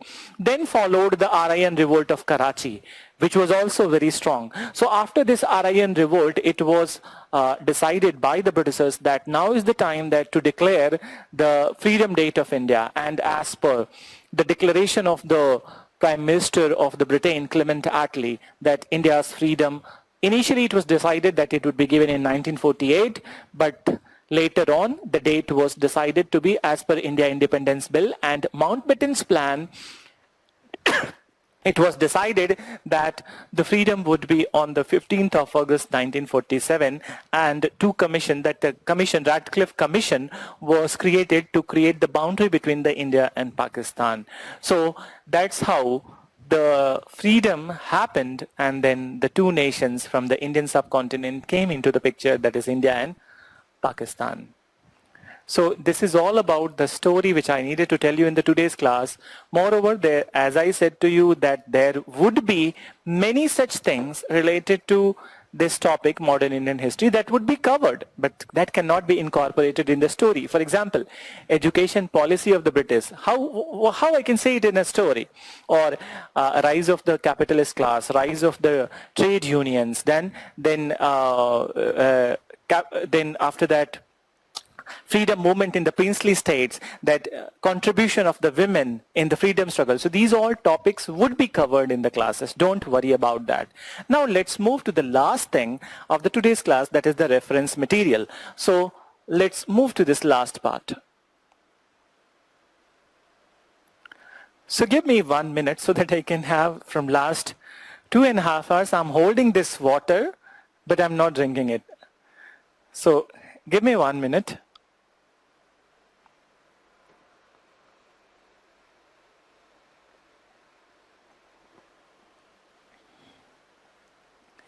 So, just 1 minute. So, reference book. Now, as you can see, this is one such doubt must be clear at the first place. See, these are the number of the books I have mentioned. That does not mean that you will be buying all of them. I have listed them according to their usefulness and also according to their relevance in the exam. It does not mean that you need to buy all of them, you need to read all of them. That's not necessary.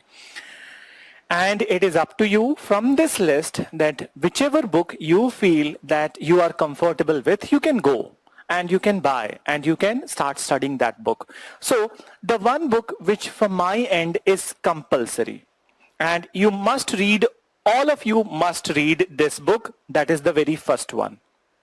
So very first one, that is the Modern India. This is NCERT. So Modern India, this is NCERT of class 8, old class 8 NCERT, Arjun Dev. See, this list I have prepared according to the usefulness of this book and also the number of questions UPSC has asked over the year in the prelims examination, mains examination. So I found that all the other NCERTs which are there in the market, they are good. No doubt they are good, but this was the one from which the questions were coming very often. And don't go by that it is class 8 NCERT. See, class 8th or 12th में number of pages में कोई अंतर नहीं है. There is no difference between the class 11th and class 8th NCERT in the number of the pages. In fact, this is more elaborate. Then, so please go with this. But if you have started with the class 11th NCERT, that's also fine. So that's also fine. But if you have not brought, so then go with this. Then these two books. These are the very popular ones. Struggle for Independence, Bipin Chandra, and 4 more writers are there. Today I have brought images also so that there must not be confusion that kaun sa kitab hai ye. So this is also one very popular book. You can go with this, and the beauty of this book that it is in a story format, and 39 chapters which are related to the modern Indian history. They are quite good. At the same point of time, people say that they do have difficulty in extracting information for the prelims. No, my view is that when you try to extract information after the first reading, that would be difficult. Any book, you can extract information from any book only after the third reading. So if you are questioning yourself after the first reading, that's not right. Read the book 3 times and then after you start to extract the information. So initially 3 readings are required to do something, writing or extracting information. Then, so Bipin Chandra, very famous, very popular, very relevant in both the stages of the exam. In fact, it is most relevant in the mains stage of the exam. Then this is also a one book, that Brief History of Modern India by Spectrum Publication, written by Rajeev Ahir. So this is also one very popular book, and then also relevant book as per this exam. So relevant book as per this exam, only thing that what they have done, that Spectrum Publication people, that they have increased the number of the pages without increasing the relevance of those pages. Then, so the problem with the book is that it is too bulky. Earlier it used to be very thin, and it was very relevant, and it was highly useful. In short span of time, you can read it, revise it, re-revise it. But now they have made it so bulky that revision takes a little bit of time. So in this case, that the third book, if you are going with the third book, there are some chapters, there are some topics which you can skip. So that I can talk later, that which all chapters you can skip. Because once you have the book in your hand, then I can talk about that, which all chapters you can skip from this book. Okay? But abhi nahi. 3-4 class hone do, and then once you have the book, those who want to read Spectrum, so bring it, and then I can suggest that which all chapters you can skip. Now, I have brought images apart from these. This is my list. This is my list. Apart from that, what is popular in the market, or if you have brought accidentally or after somebody's suggestion, so then also fine. So let's look at this is the book which I have written at the first place. So, Social Science Part 1, Modern India, A History of Text, Class 8.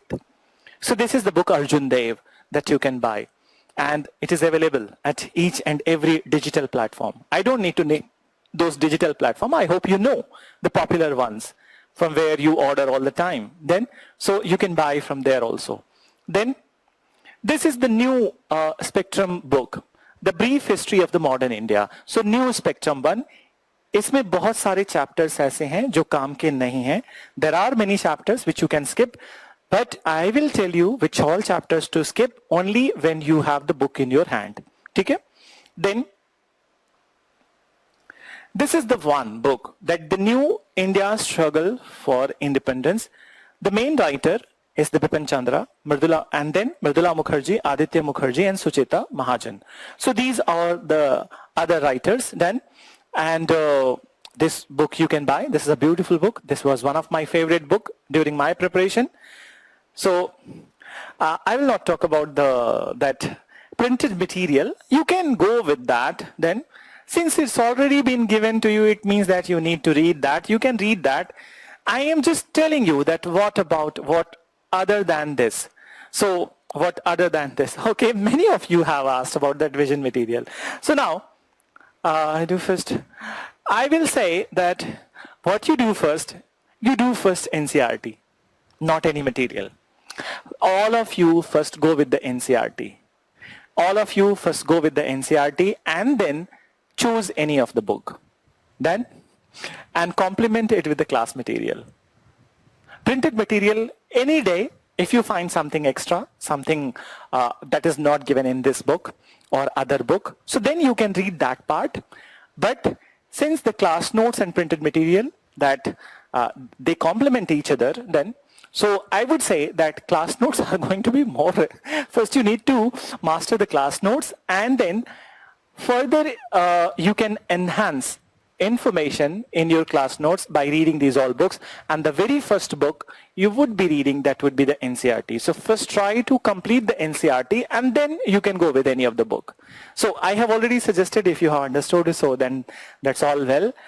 And so this is the one which I was referring to, that Arjun Dev, class 8, and this is also the one popular, Modern India, NCERT in class 12th. So this book, what I have find, this is also relevant NCERT, but as compared to this NCERT, class 8, Arjun Dev is much more relevant. But if you have started reading it, fair. ठीक है, चलेगा, ये भी चलेगा. Then these other that ancient and medieval also I have come up with. तो ये अभी मैं छोड़ देता हूँ, अभी discussion नहीं करूँगा, लेकिन you can see that if you want to start ancient and medieval early, art and culture early, so this is the book to go for. It is a class 11th R.S. Sharma. So class 11th Ancient India, and the writer of this book is the Ram Sharan Sharma. So this you can buy for ancient and Ancient and art and culture. It is relevant for both the subjects, ancient and art and culture. Then for art and culture, this is one book of the NCERT, An Introduction to the Indian Art Part 1, textbook in fine arts for class 11th. You don't need to buy. Download it from the web. So download it from the web for art and culture. Then, and later on, when I will start art and culture class, I will tell you that how to use this book. Then, so you can download it, but only when I will start the art and culture, then I'll tell you that how to use this book. Then medieval India. So this is also class 11th NCERT, old NCERT, medieval India, and it's written by Satish Chandra. So for medieval history, you can go with this book. Okay?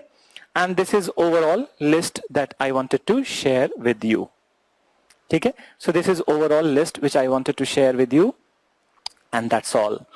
So if anything else that you want to know that I would share with you in the next class tomorrow, it's already 7:30 and time is running out of our hand because the police walas जिनको हम पढ़ाते हैं वो police वाला बन जाते हैं, हम ही को पकड़ के हमारे ऊपर गिराते हैं, तो उससे पहले हमें यहाँ से चले जाना होगा. ठीक है? So चलो. Thank you, and I hope you enjoyed today's class, and I hope that you will enjoy the upcoming classes also. Thank you for listening so patiently. Meet you tomorrow. Good night.